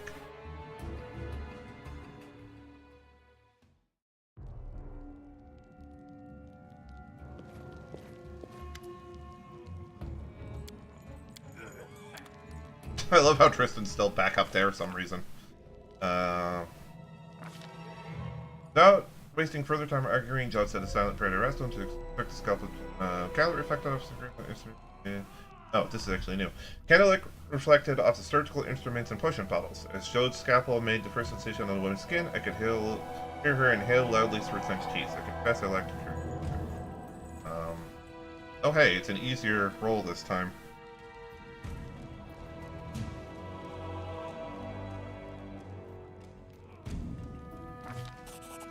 I couldn't hear exactly what she said, but it worked. Charmed by her words, the peasant woman managed to stay still and let the cleric perform the surgery. The poor woman's screams and crying were unbearable. I couldn't begin to imagine what she was going through. "Such a fool," Jode finally exclaimed. "You were right! I'm glad we listened to you." Kristen used a healing spell to close the wound in the woman's stomach, and Jode showed everyone a strange item she'd extracted. It looked like some kind of seed, a glowing, pulsating, thumb-sized seed. Before anyone could say anything, it flashed in Jode's fingers, it dropped on the floor, yada yada, monster. Alright, that turned out a lot better. Sweet. I don't have my party members with me. This is horrible, and this is a ferocious owlbear. I am literally screwed. Okay.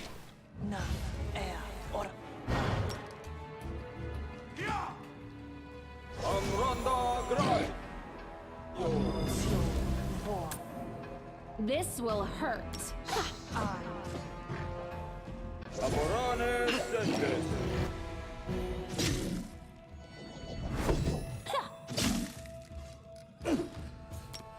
I've actually got a cleric that's actually buffing me, so this this is a little better.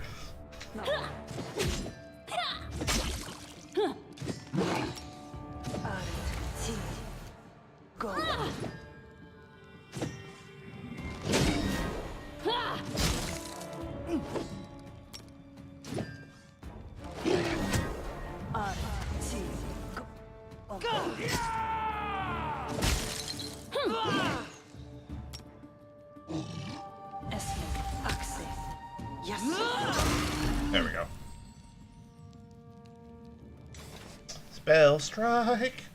Jode what? Oh, what? That was weird. Jode wipes the sweat from his brow, not even noticing the blood still in his hands. "Erastil and Serenade be praised. They were truly on our side this day. It's a miracle." Kristen's hands showed a clean towel. Jode pulls himself together and wipes his hand and face. So what have we learned? We've learned I was a pompous fool, and Tristan was right all along. It's not a disease, but a parasite. Something of vegetative origin. It resembles a seed. Sorry, my friend. I should have wagged my tongue less and listened to you more. Please don't mention it. It was a lucky guess, not worthy of your praise. Are you able to cure us of the disease now? Yes.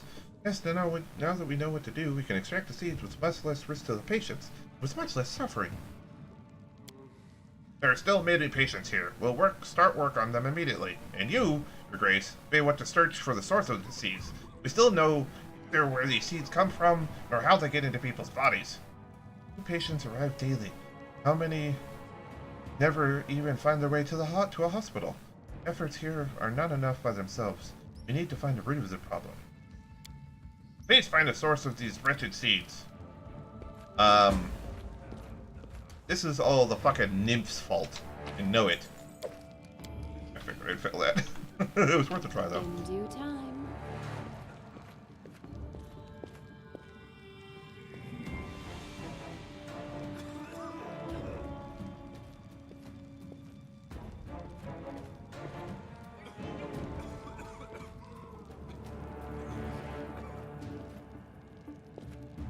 I'm there.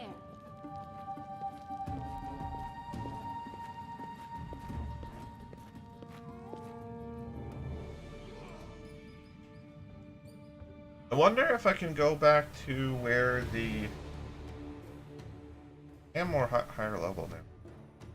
Wonder if this is sending me back into the nymphs place, because I remember going in there and getting like absolutely curb stomped, but that was a few levels ago, so I think I may be able to do it now. Also, Club, I completely understand that not being able to get to sleep, it is pretty fucking horrible. So, I feel you on that.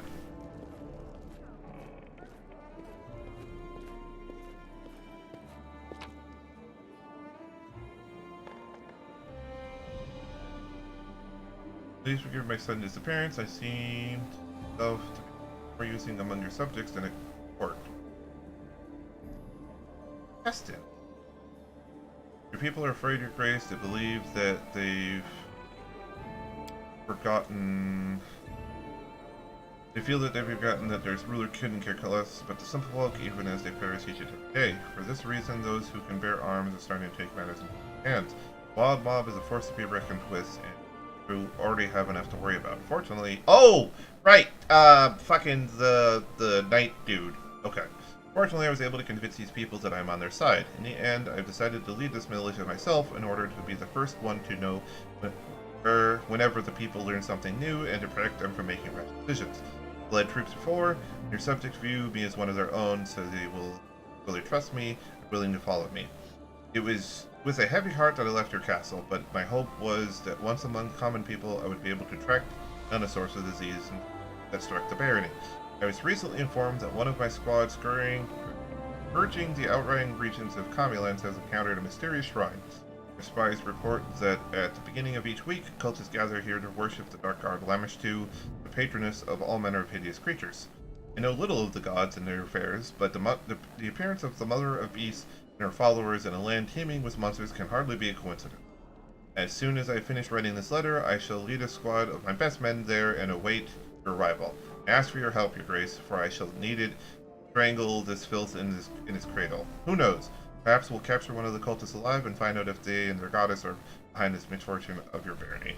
Your loyal servant, Keston Perez. Yeah, I remember now.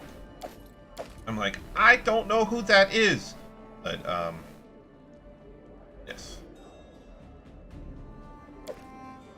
So, let's see. I've got part 3. I've got part... Oh, I've got 2 copies of part 3? Aw, really? Oh, I've got part 1 and part 3. I just need part 2 now.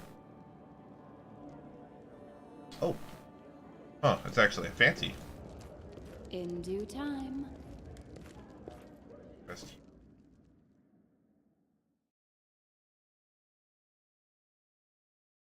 I'm actually playing a chaotic neutral, chaotic good character, Oceanic. But, I mean...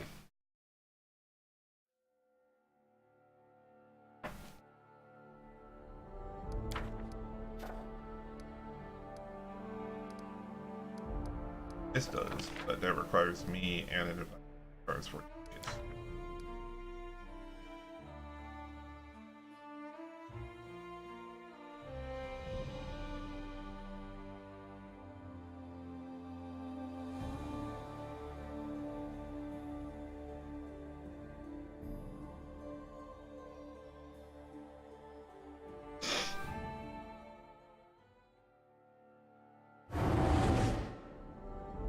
Alrighty.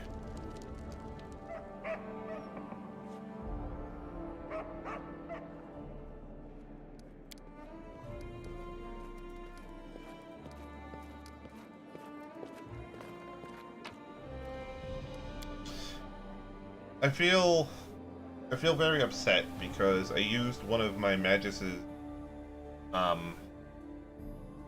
things to take a skill that allows me to cast touch attacks from a wand into my weapon, but I've yet to find a wand that does that. Figured that would be cool because, you know, I'm sort of limited on the spells that I can have. If I had a wand that allowed me to do that, it'd be awesome. But everything's either ranged touch or like a ranged attack. Can't find a wand of vampiric touch or frigid touch or corrosive touch or anything.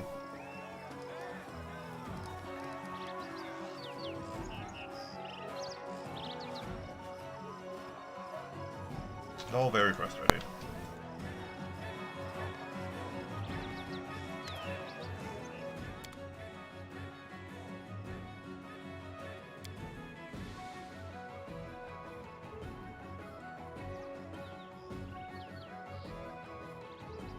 That is just a heavy shield. Nobody uses heavy. Luck uses a power shield. That to fail.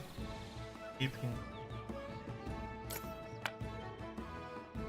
And mark. Fucking range touch.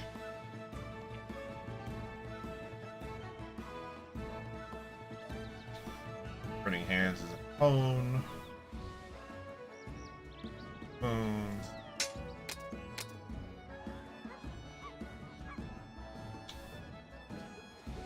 Target's bones or exoskeletons entered. That's a damage. Maximum 15d6. Jesus Christ! Which is also exhausted for 1 minute per castle and exertion. Jesus!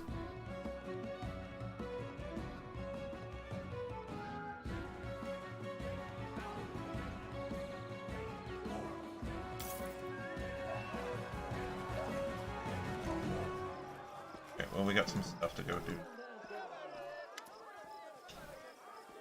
Oh, stop yelling and listen to me! I'm trying to talk some sense into you! Nothing to talk about, Alov. This is my home. Here I was born, and it is here I die. Oh, okay. Cool. You don't! That's what I'm saying! You stay and you'll die before your time. Can't you see that's going on? Monsters, goblins, and bandits! Turn your back for a moment. And there's some fiend crawling right out of your neighbor's entrails. Talk too much. Just do your work, pray to wrestle, and stay close to your home and family. That's all there is to it. We've seen worse. Aye, back when you were half your age and unmarried. Eric, old friend, just think of Jenny and your little ones. What if some beast comes knocking at your door? You're a woodcutter, not a swordsman. We'll have to leave the barony while we still can. Aye, wrestle, have mercy, your grace. Forgiveness, your grace. We were just discussing the crops. Oh good, I'm getting a bonus from Lindsay. I understand that you're worried about your close ones and yourself, but hear me, without loyal, upstanding people by my side, I can never rescue this realm from the evils plaguing it. If you stay, I swear, I'll do everything in my power to put an end to this. Both men listen to you quietly, then look at each other, then clumsily bow to you. We understand, your grace. These are tough times indeed, and there are things, all sorts of things you have to deal with. Don't go listening to fools. The loyal and true will stand by your side.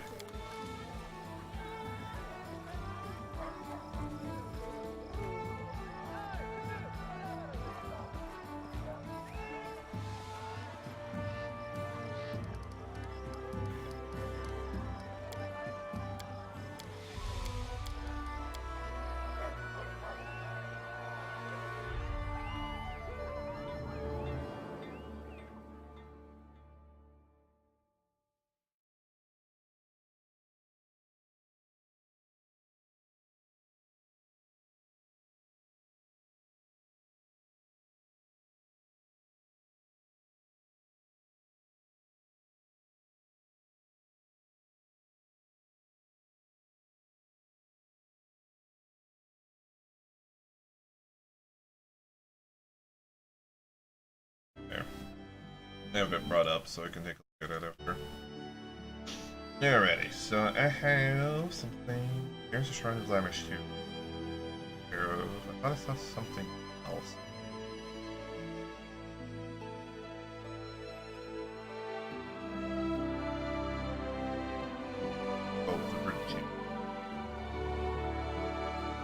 Go take out the Shrine of Flemish first.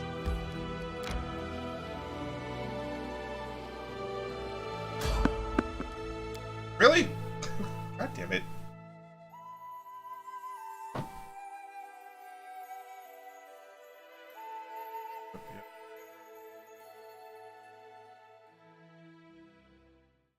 I don't know if it was another secure maintenance.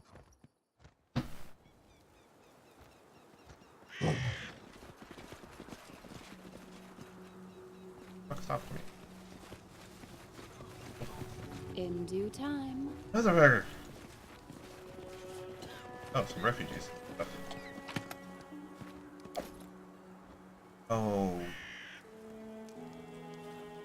At least I shouldn't have an answer to this. A group of travelers carrying bags, satchels, and sacks full of all manner of goods and chattel are shuffling their feet in the road in front of you. Two tougher-looking men are helping one of their companions stand, a pale youth who's shivering, his face covered in sweat. As you approach, the men turn to you and glare at you. Your Grace! Where are you?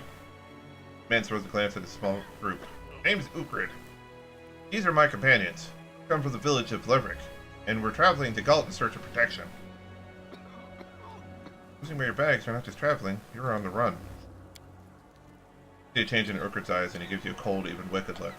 And if it were so, Your Grace, more risk to stay in the barricades than to go out into the wilds. 3 folk torn to pieces in our village, and even more were slain by the beasts that came out. Galt has to be safer, they say. And so I say we go see her for ourselves. Oh, Verder, you mean? Must have eaten something. He was fine, see? Then fell sick, fever and all, and in the morning he began coughing blood. Arastal willing, he'll make it to the border, and we'll find him a healer there. Verderin gives a few deep, muffled coughs. The feverish glint in his bloodshot eyes, the glow in his cheeks, and the distant look on his face. You've seen this before. What the unfortunate servant looked just moments before muscle erupted from his body.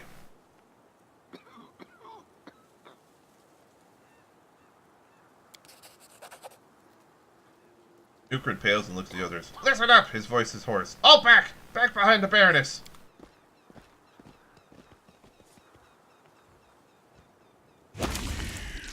Enemy near. Strike as Well, at least I saved them.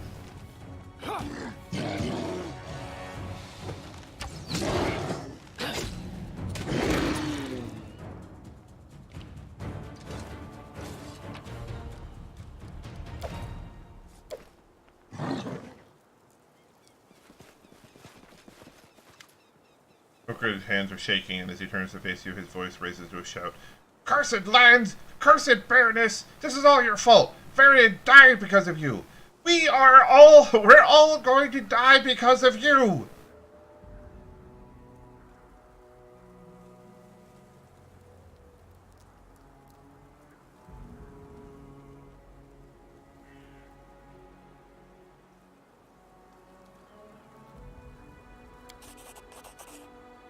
Why did you take the throne then if you're unable to keep it? I will not be able to protect you if you leave for Galt. Turn back, and inside the capital you'll find protection from the beasts. We'll at least save those who can still be saved. The wrath on Ukrid's face gives way to this. That's so? You want to sweep us away from your neighbor's sight? He wipes away his tears.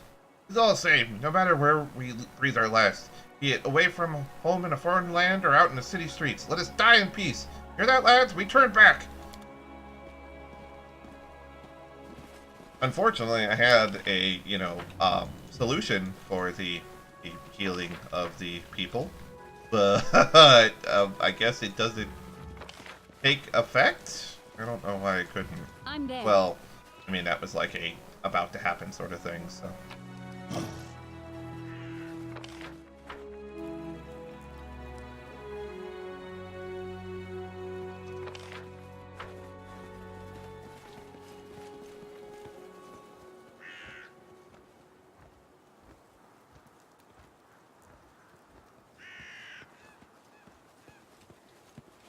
We're gonna go take out the Shrine of Lemesh too, and then we're gonna head out to the birth chambers. It may not actually be her fault, but I'm pretty sure it is her fault.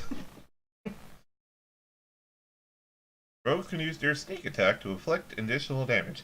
Is that how sneak attacking works? I'm so glad you told me that.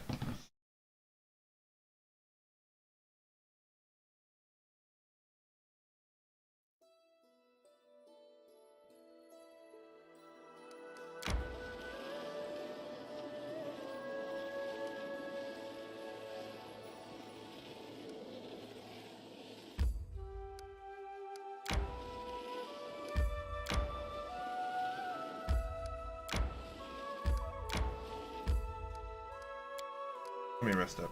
Oh, I have all my spells back. Yeah.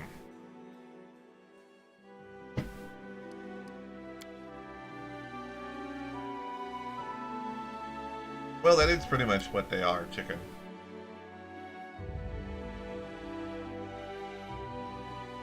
I better not have to wait till actually the beginning of the week. I don't even know what the beginning of the week is.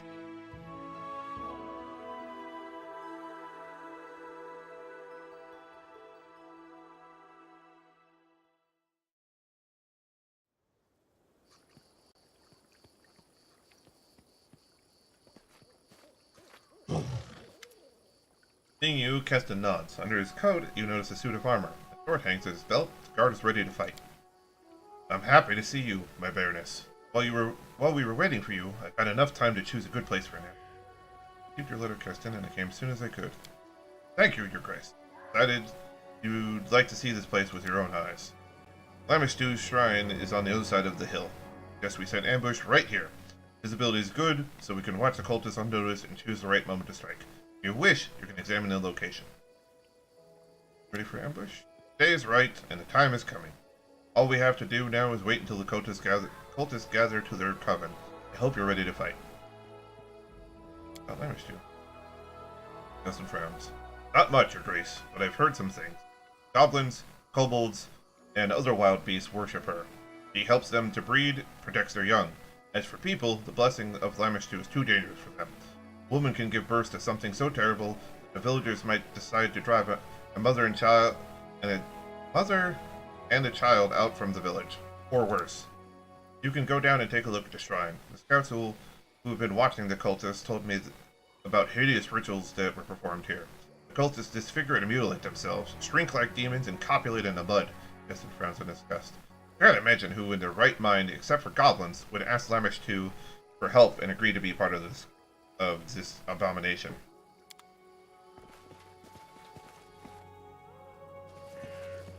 So, here first. Have all the thingy. In due time. Hold. Flatstone's covered with blood and littered with skulls and bones. All that's left from nauseating. I have managed. Statue portrays mother of monsters, a pregnant woman with three-eyed jackal head and feathered wings. Stone is covered with strange images. Okay, cool. Lord of the Ring.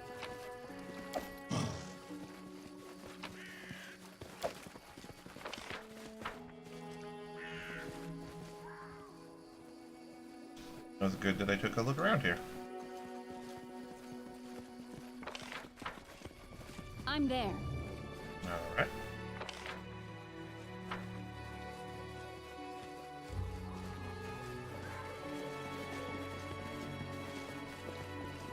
Okay.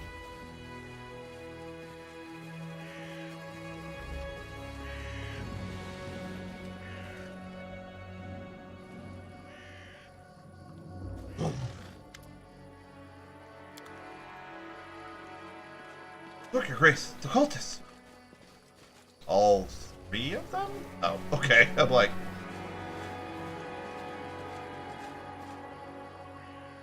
Come to me, Lamishtu's children. Today we praise our great mother and praise be to the mother of beasts. A glorious day. We are here at Lamishtu.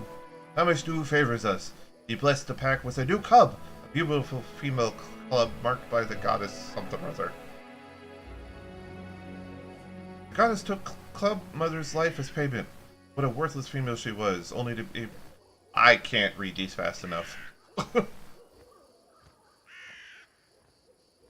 Praise the mother of monsters, the life giver, attach yourself to the waters of the Lamish to open. Jesus Christ! I read that fast and it wasn't even fast enough.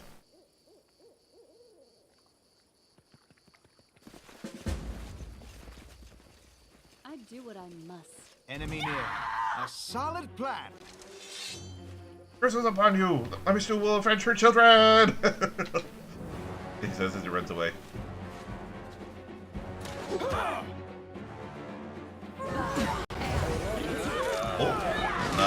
Okay. That guy very much needs to die.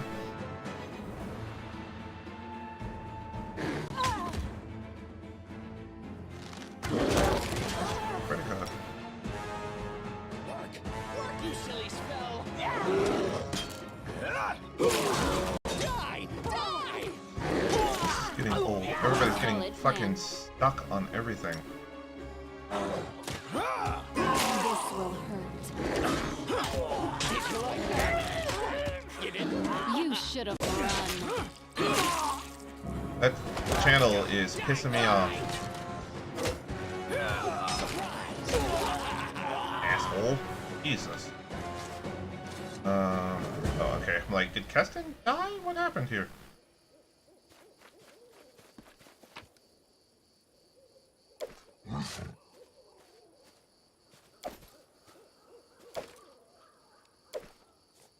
Unfortunately, the militiamen got killed, but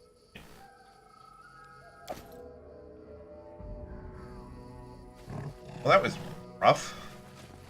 Everybody got stuck right here for some reason. It was stupid. I'm off.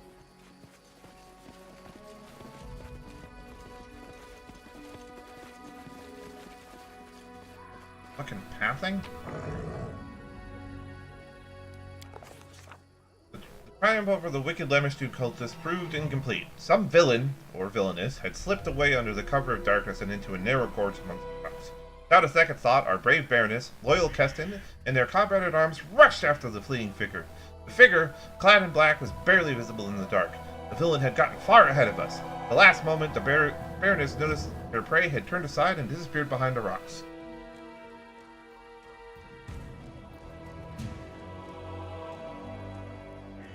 After they decided to take a shortcut to catch the cultists by surprise, the party started climbing up the stone ridge. Climbing in the darkness is a difficult task. It's not a joke when you try to catch a stable rock and hear the small stones crumble under your feet. Several times it seemed our heroes were out of luck, but their stubbornness, and the thought of the runaway cultists gloating about eluding them, gave them strength. A moment later, we were at the top. So our heroes found themselves at the top, and just in time, the cultist, barely visible in the darkness, was threading his way through the gorge directly beneath them. It seemed the cultist was so focused on finding his footing, he didn't notice the pursuers perched above him, giving the Baroness a chance to strike. What will our heroes do next?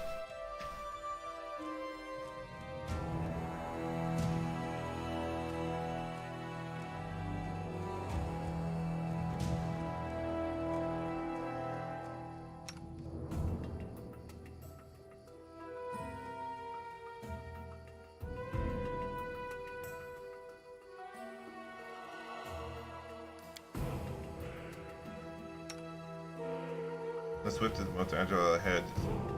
So, yeah. Glitz appeared from the darkness like a spirit! The runaway clearly hadn't been expecting that. Glitz barely had time to react when the cultist burst into a sprint! Darkness failed to cover the peculiar way the runaway walked. The robed figure was limping badly, dragging her right leg. Despite that, the cultist vanished into the darkness without a trace. The party followed, to the edge of the plateau where the flatlands began. As our brave heroes reached the edge of the plateau, the vastness of the Commonlands opened before them. An ocean of high grass as far as the eye could see. A beautiful sight, but finding our quarry in the green sea, it would prove impossible. With our heads down and hopes lost, we descended to where a small streamlet flowed amongst the stones. There before us, good fortune! And in his haste, our villain had run through the high grass, leaving a trail for all to see. The party immediately set off, driven by a single desire to capture the criminal who dared to escape the punishment of the Baroness, who had led us on an unwelcome chase. We moved as swiftly as we could, but even the ground seemed to fight us. Rock gave way to mud, mud which grew deeper as we marched on and seemed to grab at our boots. Even the wind began to rise, lashing at our cloaks. A foul scent filled the air. First signs we were heading towards the gnarl marshes. Soaking wet and exhausted, our heroes came upon a cabin at the edge of a swamp. According to Keston, it was a hunter's lodge owned by Derma, a hunter who lives there alone, and it was known for her great temper and little patience. It also looked as if it might be a place where the cultists would seek shelter. It was unlikely the runaway would brave the depths of the gnarl marshes in the middle of the night. So, the Baroness pushed against the open door and stepped inside, letting a touch of the cool night air in.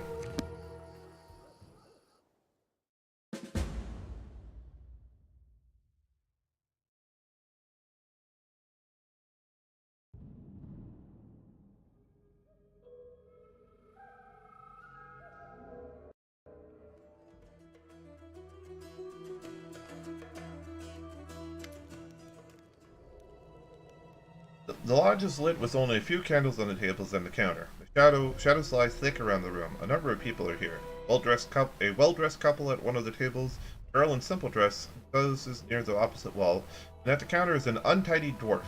He's wiping the mugs and glaring at you. From the half-open kitchen door, you hear the clanging of pans upon metal. Presumably a stove. Castle looks around with a heavy gaze.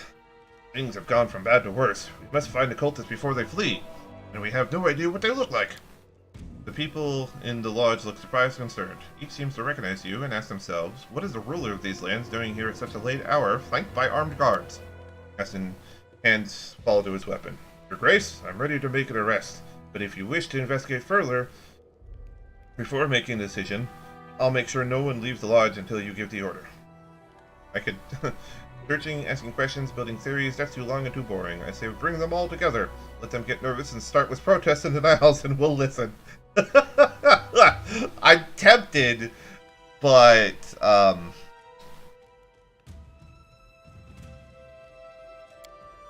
you command, Your Grace. No one will leave this house. I'll make sure of that. Keston looks around the hall once again. My advice? Take their room keys. Their personal belongings speak their owner's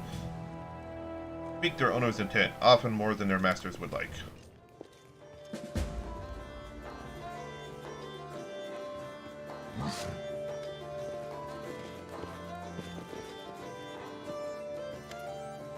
Bearded, middle-aged man stands before you. He wears a massive gold chain on his neck. The woman beside him gives a polite smile and a nod as you approach.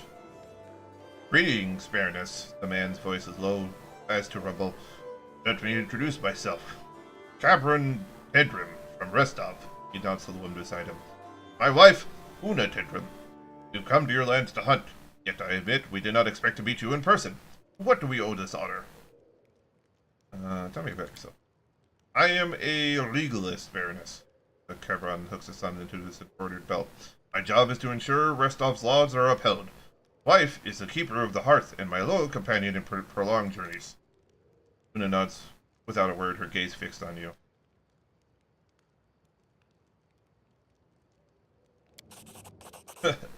Cabron freezes as if someone put a knife to his throat. Is that so? He tries to smile, but his eyes are fearful. I doubt, Baroness, that anything you heard concerned me. My family name is a common one. I have so many relatives, I know not a quarter of them. He clears his throat. Cabron smiles slightly. Not exactly. I work as a legal defendant in cases where a suspect innocence must be proven. And, I admit, I have a moderate success in the field. Cabron seems about to elaborate but stops. No need to bother you with the tedious tales from the courts. Una Tedrim raises her voice. You decided a trip was in order. My husband worked long hours during the last several months, so he felt a journey would be good for us. Well, a difficult job like yours is impossible to get by without some divine support. Who addressed your repairs to? Why, to Abadar, of course. Divine patron of law and lawyers. Ron looks at you intently. Surely you're aware of Abadar, are you not? You must be. No matter. I doubt it, but news about development within the Stolen Lands and a role in them has traveled far. Erda is a well-known name beyond your borders. Cabron gives a polite half-bow. Are from Brevoy, are you not? You see, Cabron clears his throat. I've heard the wildlife here are excellent sport, so I decided to see for myself. Bruised from rumor, you understand. Fortunately, my fair wife was in favor of the trip, so here we are. For snares or a bow? A bow. What kind of prey do you hunt? Brown freezes. He swallows. Ogres! He swallows again, as if finding to make a breath. Magnificent predators. Worthy prey. For a worthy hunter. He gives an awkward smile. Why, Baroness! Una gives a false smile. We adore this charming dwelling. She glances around the dim hall. Her smile remains. Knows she raises an eyebrow at her surroundings, as if in judgment.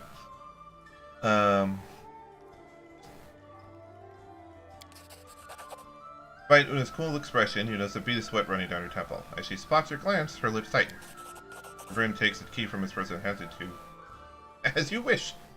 As you wish, Baroness. Crime is taking place nearby. The one responsible may be hiding in this house. Have you seen anything suspicious? The Tidrums exchange glances. I'm afraid, Your Grace. Kevron looks downcast. We won't be able to help you. Suspicious? Kevron looks around the hall.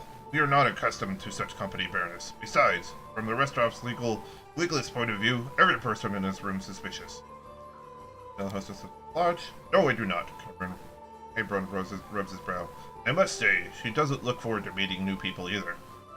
Recall who came to the lodge the last hour or so. Kevron casts a look behind you. On second thought, this young woman, I didn't notice exactly when she entered the room.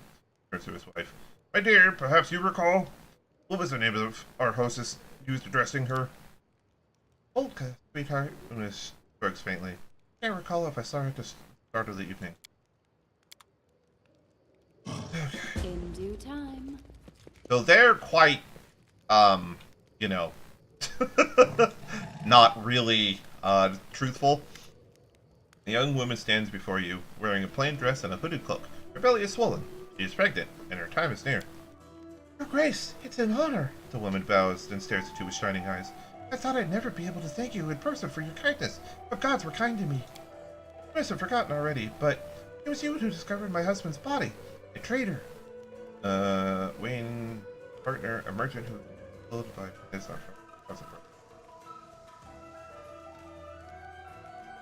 Oh, right. Yes. The traitor died on one of the trips. Found a brooch and a letter on his body and had it sent to me. Yes, I remember now. He touches a turquoise brooch pinned to her dress. The brooch is familiar to you. You made it possible that the last gift my husband had for me found its way home. There's not enough words in the world for how grateful I am. Cool. That's it. What are you doing here? I'm taking what rest I can after a long day on the road, Your Grace. A widow, Olga stopped short. Barely had 2 seasons to mourn my husband. Left me with child and difficult. Got a sister in Broughton, gods bless her, agreed to give me a shelter in her house, so I went there. Nowhere else to go. The memory of Olka's letters emerged from the depths of your mind. Like they actually are. You mentioned her son in that letter, but now there's no child by her mother. Odd that Olka, who's been planning on staying at Broughton, didn't bring her son where. Where are you from? From Galt, Your Grace. From a tiny village near the tract. Guess no one's ever heard of the place. You recall the location of Gralton. Gralton, as far as you know, stolen lands lay aside from the places. All the locations of Gralton, as far as you know, stolen lands lay aside from the places Olka has named. I don't know what that means. Plan to stay in Gralton? Olka hesitates. I don't know yet, she answers, but if things turned out well, why not? Long journey for you. Olka shrugs. Little coin, Your Grace. Half the big traders on the road to ride in their carts. Spent nights in where I have to. This is at least warm and dry. Altus? That's horrible, but how can I help you? Anything suspicious tonight? She shades her head slowly. Oh. In this hall. The time I've seen these people was when I stepped over the threshold of this lodge. What's last? Olka frowns. I heard a noise from the kitchen. It's like something fell on the floor, and the grumpy old lady at the door came out. Olka hesitates and takes a key from her cloak and hands it to you without a word. See the couple at the hall? They are nobles from Rostov. They came here the last witness. Polka gives you a perplexed look. But that's not true. It's not. Her voice trembles. Irma, the hostess, she was the last one. I remember her coming out of the kitchen.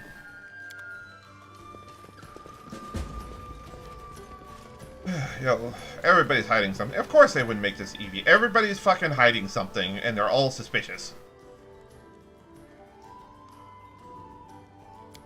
Irma gives you a sullen glance. It seems she's not too happy to talk with you, but she doesn't dare openly refuse. Why should I? Irma tilts her head and her eyes are piercing. I'm not their ward. They come, they pay for a bed, they keep quiet. Why would I care who they are? So what did the Cobra do wrong? Irma's voice becomes thick, corners of her mouth curved down. Shot a deer in someone's lands, and now the criminal has to run away as if she was an animal herself?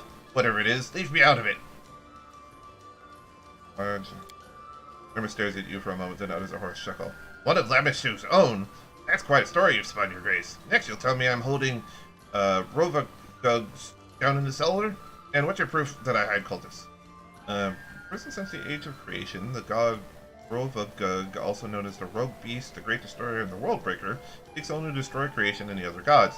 Believed to be imprisoned in a state of torpor somewhere deep within Golarion, increasingly restless stirrings are taken by many to be the cause of volcanic activity and earthquakes. Worshippers are known for embodying the god's destruction, dominion of destruction, disaster, and wrath. There are footprints leading to your lodge. Oh? What? Folks come to this lodge every day, both from the flatlands and the swamps. Your lodge is the only house in the neighborhood. And, she lifts her chin, is that a bad thing, to provide shelter for those who are lost? Several hours walk from your lodge is a shrine to Lameshtu. Fairness enough, the dwarf claps her hands. Here in the Stormlands, you can't swing a dead cat without hitting some goblin's nest, or cursed ruins, or a shrine of something foul. Really? The dwarf frowns, her eyes narrowing. And how would you react if a mob barged into your home and started troubling you and your guests? If you were expecting me to bow and scrape before you, then you're mistaken!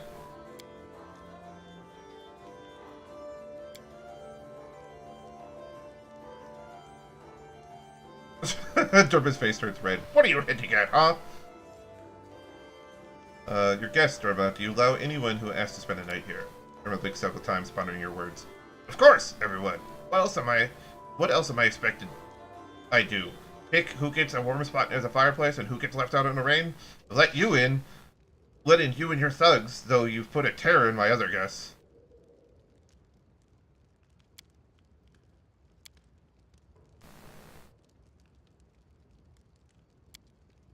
Jimmer closed her eyes, trying to recall. I went to check on my traps. Some people arrived when I was away, so I can't tell you for sure, Your Grace.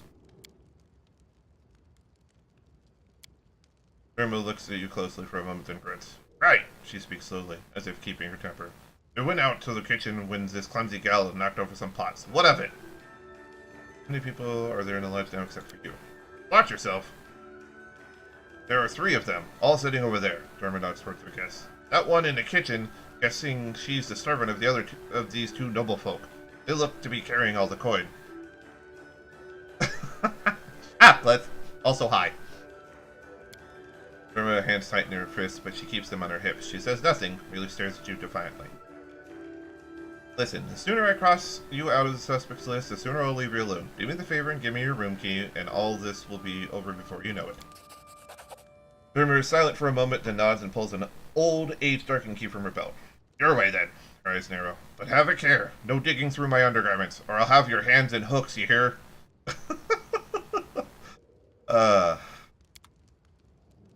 I'm there. Oh. He is a pain in the ass. The deed is done. There's a Rastal holy symbol above the fireplace. The god of the hunt and family ties protects this place. I do what I must. Is there actually somebody back here? There is.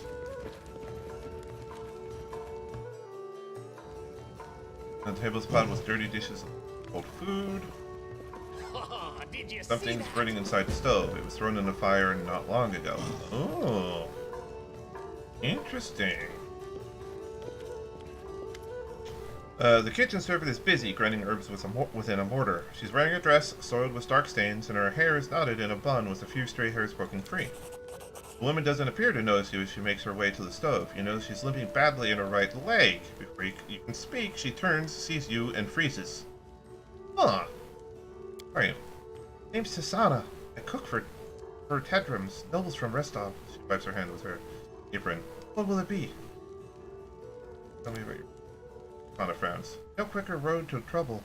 Talking about masters, that is, she cleanses her clothes and such. How would you like if your servants were all a gossip about you?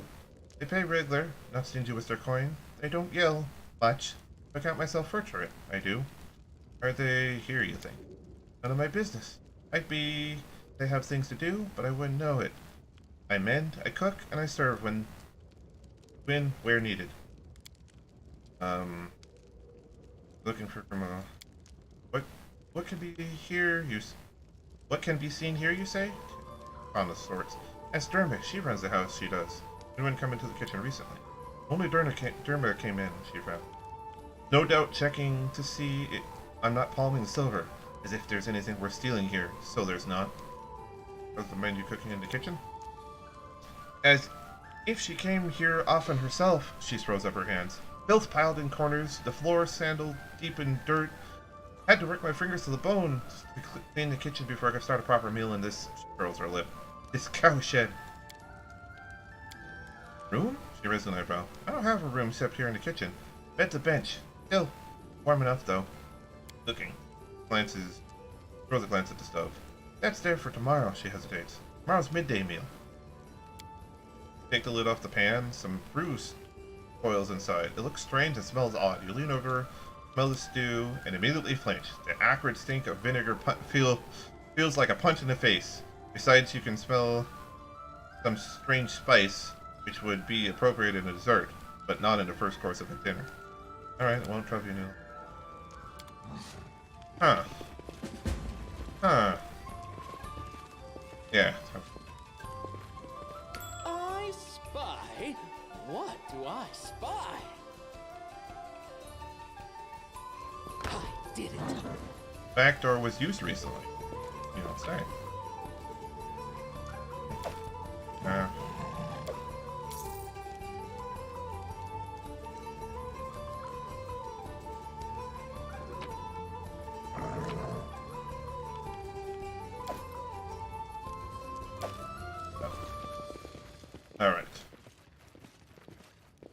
So we're playing fucking detective right now, Cliff.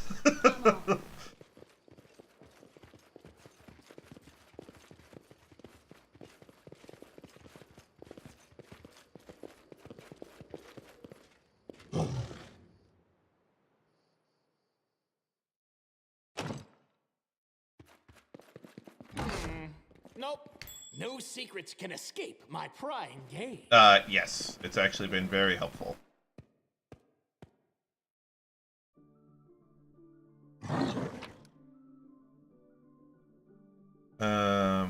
Bought 1 boot oil, 2 loaves of bread, 1 bag of salt, 7 eggs, 2 baked potatoes. 2 loaves of bread, 2 baked potatoes, don't buy from one-eyed old man again. 1 bottle of oil, 1 bag tea, 1 tub of honey.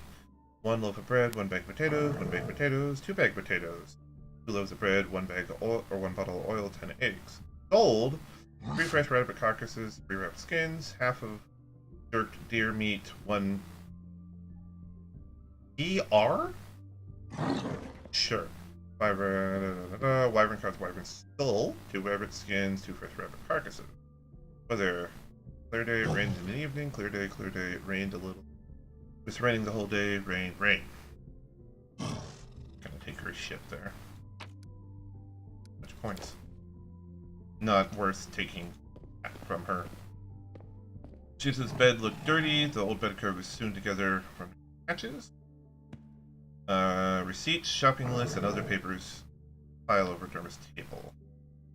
Pile of dirty clothes covers some snares. There are a few hunting bows and quivers with it.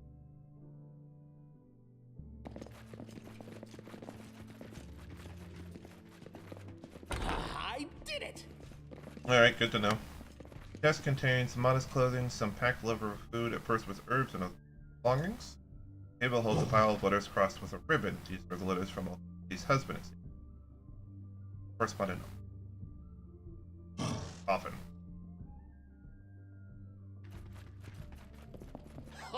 Did you see Mattress that? covers bloodstained cloth.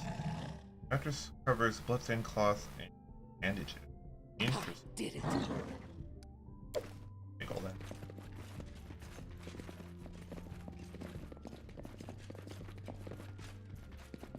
Eat back? Did it? Really? I'm there.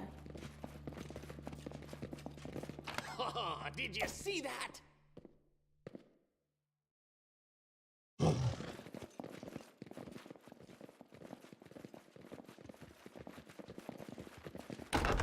In due time.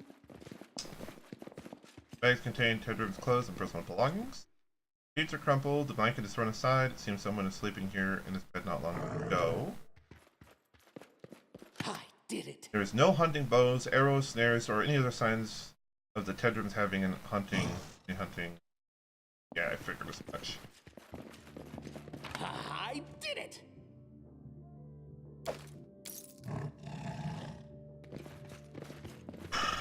So, the Tedrums are hiding the fact that they are here. They say they're here for hunting, and he says he's like a lawman, but it's obvious that he's not, and they're not here for hunting. The thing is that she... Oh, weird. I don't know what would be causing that all of a sudden. Alright, chicken. The thing is that, Olivia, there's bandages and stuff in her bed. She doesn't have her son, which she should have, because, you know, the letter said that she had a son. Also, she's pregnant, and the cultists were talking about somebody being, you know, that they had a child, but that doesn't make sense because they said that she died in the birth, so...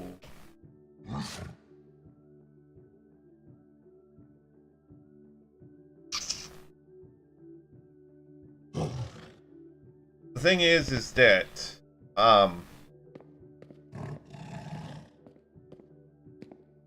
don't know. I'm just gonna save. I think it's Olivia, but I think I missed perception. Really?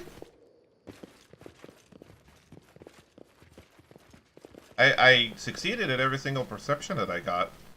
Cool. Follow if you dare. I mean, everything was available. Go into the kitchen. There was the back door had been used recently. I saw that, and there was...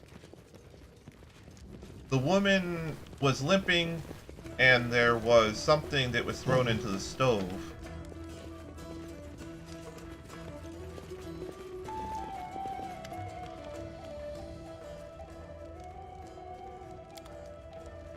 I'm there. Okay, yeah, it said something had been thrown into the stove recently. Something burning inside the stove, it was thrown into the fire not long ago. I do what I must.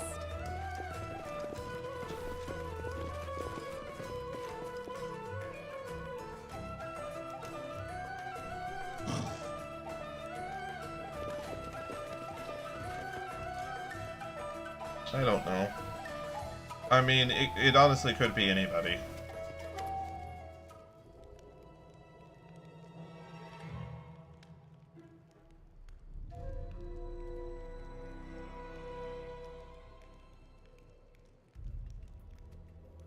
I honestly don't know. I mean, it could be the servant, because she walks with a limp. She's in the kitchen.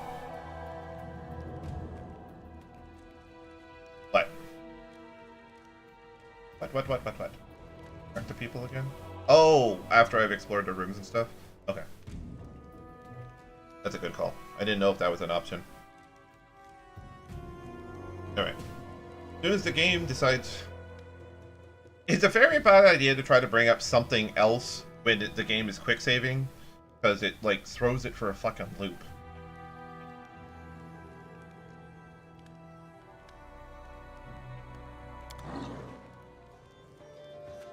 Of course you know, because you've already played it. Woman in the kitchen, you cook? Ron nods quickly. Yes! We just can't imagine our lives without Sauna. Una coughs delicately. My constitution demands a unique diet, she studies you closely. Private matter, if you don't mind. Your room. I found no hunting weapons there. Gibran becomes white as a sheet. You see, well, he licks his lips, which are now trembling slightly. Una, who is watching her husband closely, touches his shoulders lightly. I beg your pardon, Baroness. She leans into Gibran and whispers something in his ear. Barely hear Una's hiss. Get a hold of yourself, you fool! You'll ruin everything! These words seem to have the desired effect. Gibran suddenly straightens and smiles. Truth be told, it's a rather embarrassing matter. Gibran gives a low chuckle. I proved a much worse hunter than I thought. Just imagine, managed to snap not one, not two, but 3 bowstrings in a day. Infuriated, I broke my bow across my knee. It shames me to even speak of it. Una smiles gently and looks aside. Exactly.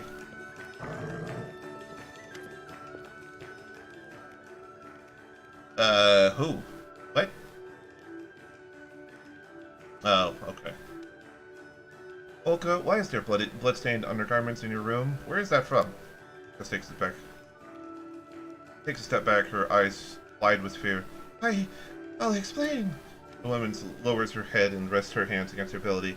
I'm expecting a baby, but because of the journey, or of all the worries, something must have got wrong. It hurts. She closes her eyes tightly. And I bleed. Olka stops sobbing. I tried to find out what was wrong. To heal myself, to appease the gods. A priest of Pharasma told me if he couldn't help, the gods rejected my child, said it would be born dead. But I can't accept it. I can't give up this child. My husband's child. All I have left of him. Olka hides her face behind her hands and starts to weep. You realize you'll get nothing more. Okay, so it's obviously not her.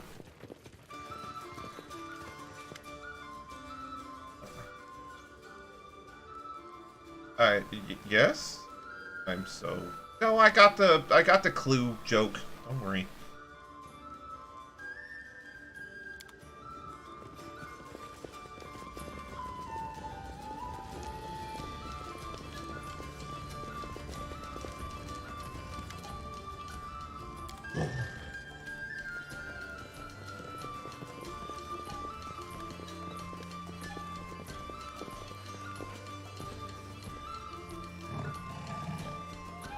So what does it sound like, Glyph? The feedback that you're talking about.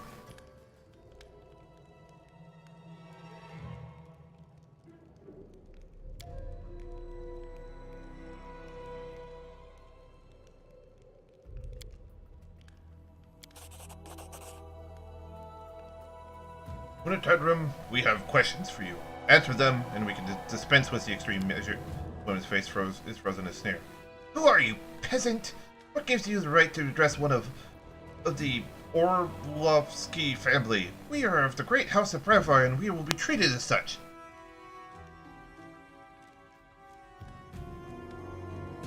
I don't know. I'm sorry. Custom face redens. An honor indeed, but whatever your family, you're not in Brevoy, so if you're done with your pleasantries, tell me what brings you to our barony. Seems to me Lamishtu must be involved. Her face whitens, but her voice is steady. You have no proof. Haven't I, Lady Tumbrum? Your behavior of yours and your husband tells me a great deal.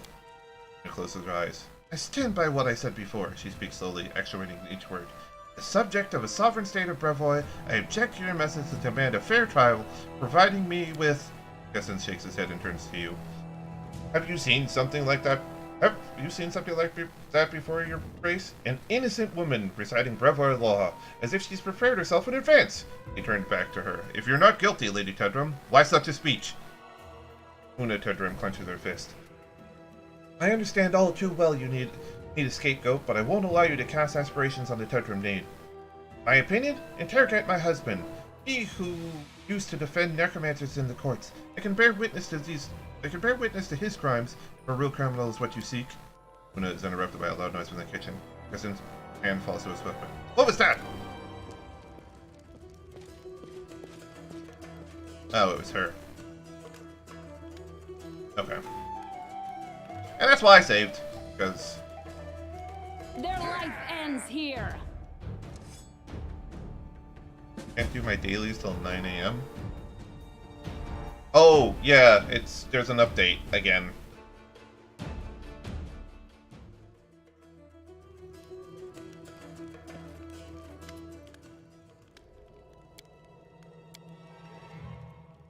That's the plan, Proto.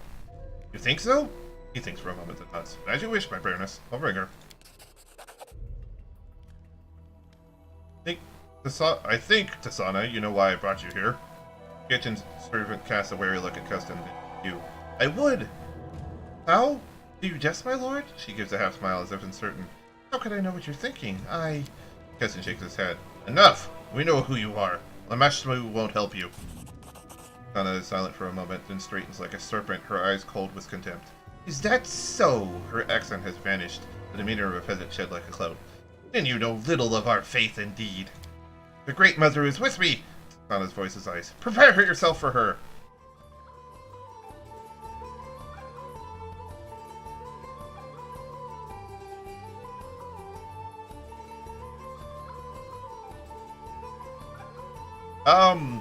Illustrious had like 8 more days before she went away, Cliff.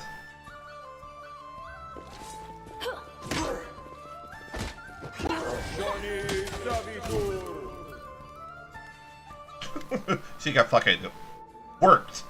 Stop! Stop! I surrender! I surrender! The priestess of Lamashtu holds her hands over her bleeding wounds, moaning in pain. She raises the hem of her skirt and starts to wipe away the blood up from her legs. Her right leg is covered with sores, oozing pus and yellow ichor. You and your minions unleashed a blight across my lands. Because of you, monsters overrun the barony, and honest people fear to leave their homes. Priestess of Lamashtu shakes her head and tries to close her wounds, moaning, That's nonsense! I've heard the stories about what's happening in your barony, human, but I have nothing to do with this.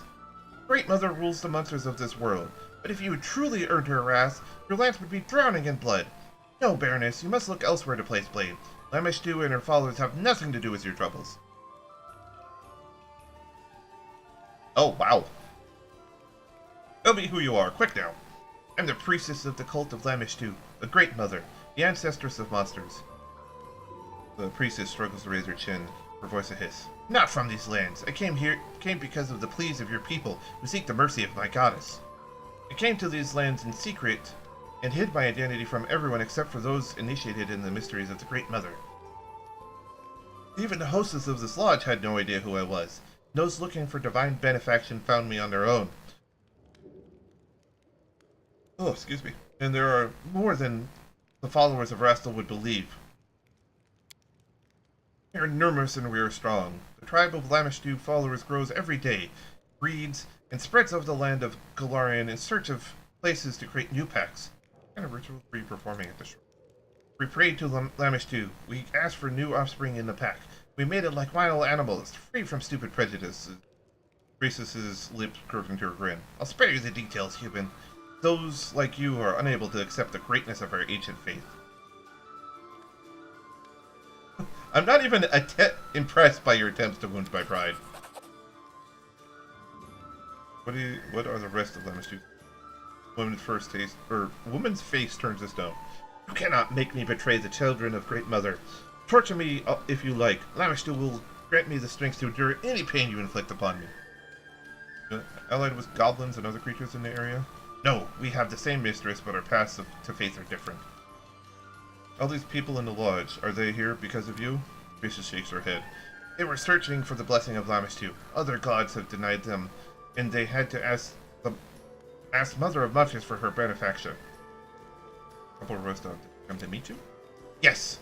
Several years ago, the lawyer defended a necromancer in a court in his native city, and he won the trial. Since then, all Tedrum's attempts to conceive a child were doomed to fail. Pharasma didn't want to prolong the bloodline of a man who protected those who raised the dead. Una has more brains than her spineless mate, so she sought the support of Lamishtu.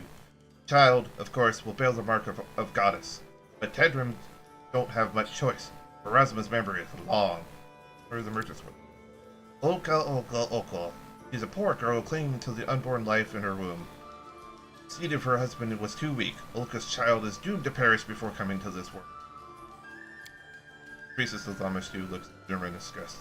This thoughtless thing? No, she did not see, was not smart enough to see what was transpiring under her nose. I won't offend the name of Lamishtu by calling her hostess one of her tribe.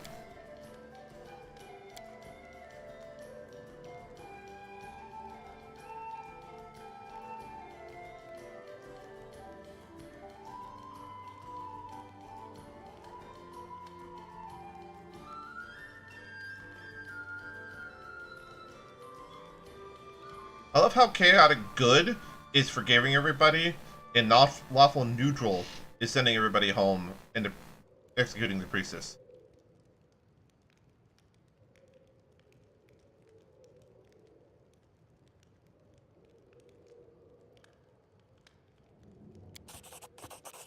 Your Grace, wait! I can barely hear Olka's words through her sobs. Let me ask you. No, let me beg you. Allow the priestess to perform one last ritual. Let her save my child. I have no other hope except for Susanna.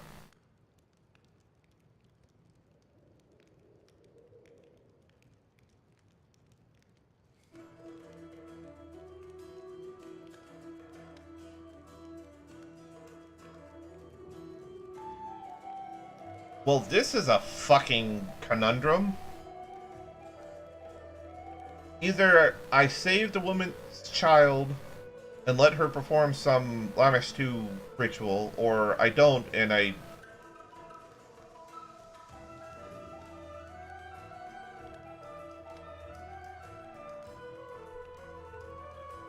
Yeah.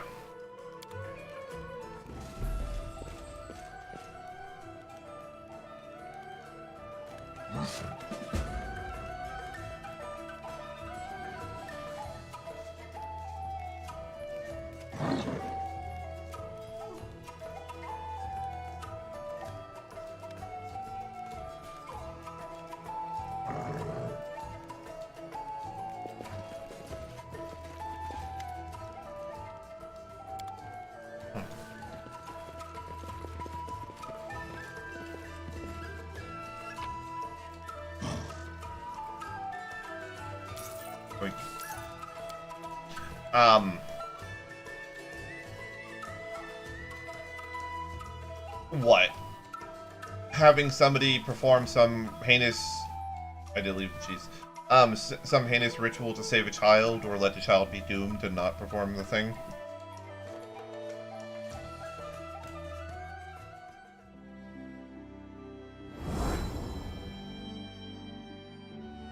The hell was that?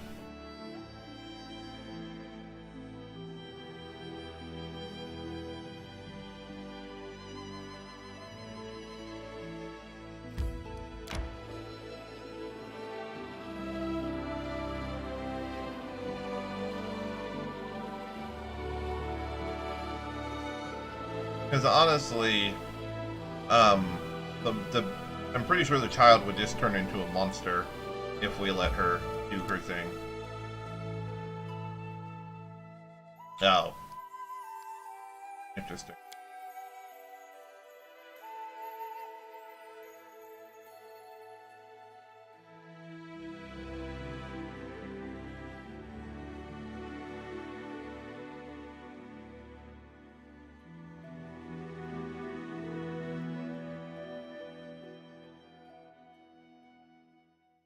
I don't know, some of these alignment choices are a little...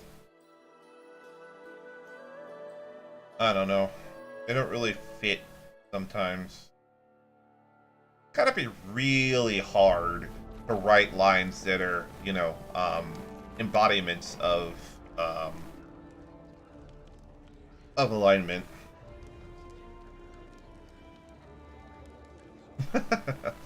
Hello, Your Grace. Feels strange. It's amazing I can just go and have a chat with an actual Baroness. I wanted to talk to you about Ikun. Worried about him lately, although worried might be too strong a word. He is way too gloomy. even more so than usual if that's possible. Life without a family must be hard for him. But he's not completely alone. He has us. I know we can't replace what he lost, but we must remind him of that we are here and we can talk. He can talk to us. What I'm getting at is, I think, is that we should hold a merry revelry and use the opportunity to talk to him, heart to heart. If we just invite him for a drink, he'll no doubt refuse. So we must organize everything in secret. Gather guests, prepare food and drink, bring Ikun, and have so much fun. I would bring my loot. What do you say? Alright, I can't still look into it. Up. Where would we? Right. Lindsay's face brightens with a smile. Wonderful! Yes, we know great minds think alike. Talked to Elena, the innkeeper, and she's happy to help us. Although, between us, I'm not sure what made her so enthusiastic. Anyway, you should talk to her. I should go and think of what I'm going to play. One more thing, don't be late. If we don't pull Ikun out of his mood now, it'll be too late.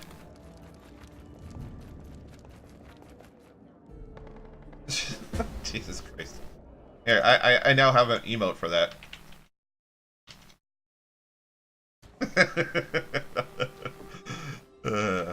Just got that today. In due time.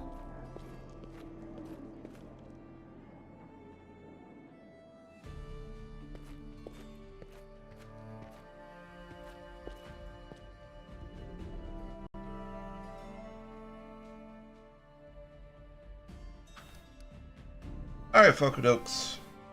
I'm gonna call it a short stream. Because I am just tired. So, and since I'm tired, I'm not really getting into the game and having fun with it, and I want to just like try to slog through it to get a stream out. So, 3 hours isn't bad. Appreciate you guys being here. I'm gonna get some good sleep tonight, so I can be here for Vamp tomorrow. So if you want to watch Vampire, cool, I'll see you there. If not, we'll be picking up from here on Wednesday. Like we do. So, again, thank you guys for coming out. I appreciate it. It's always nice to have you guys here. I'm glad you guys enjoyed the stream. And I will see you tomorrow or Wednesday.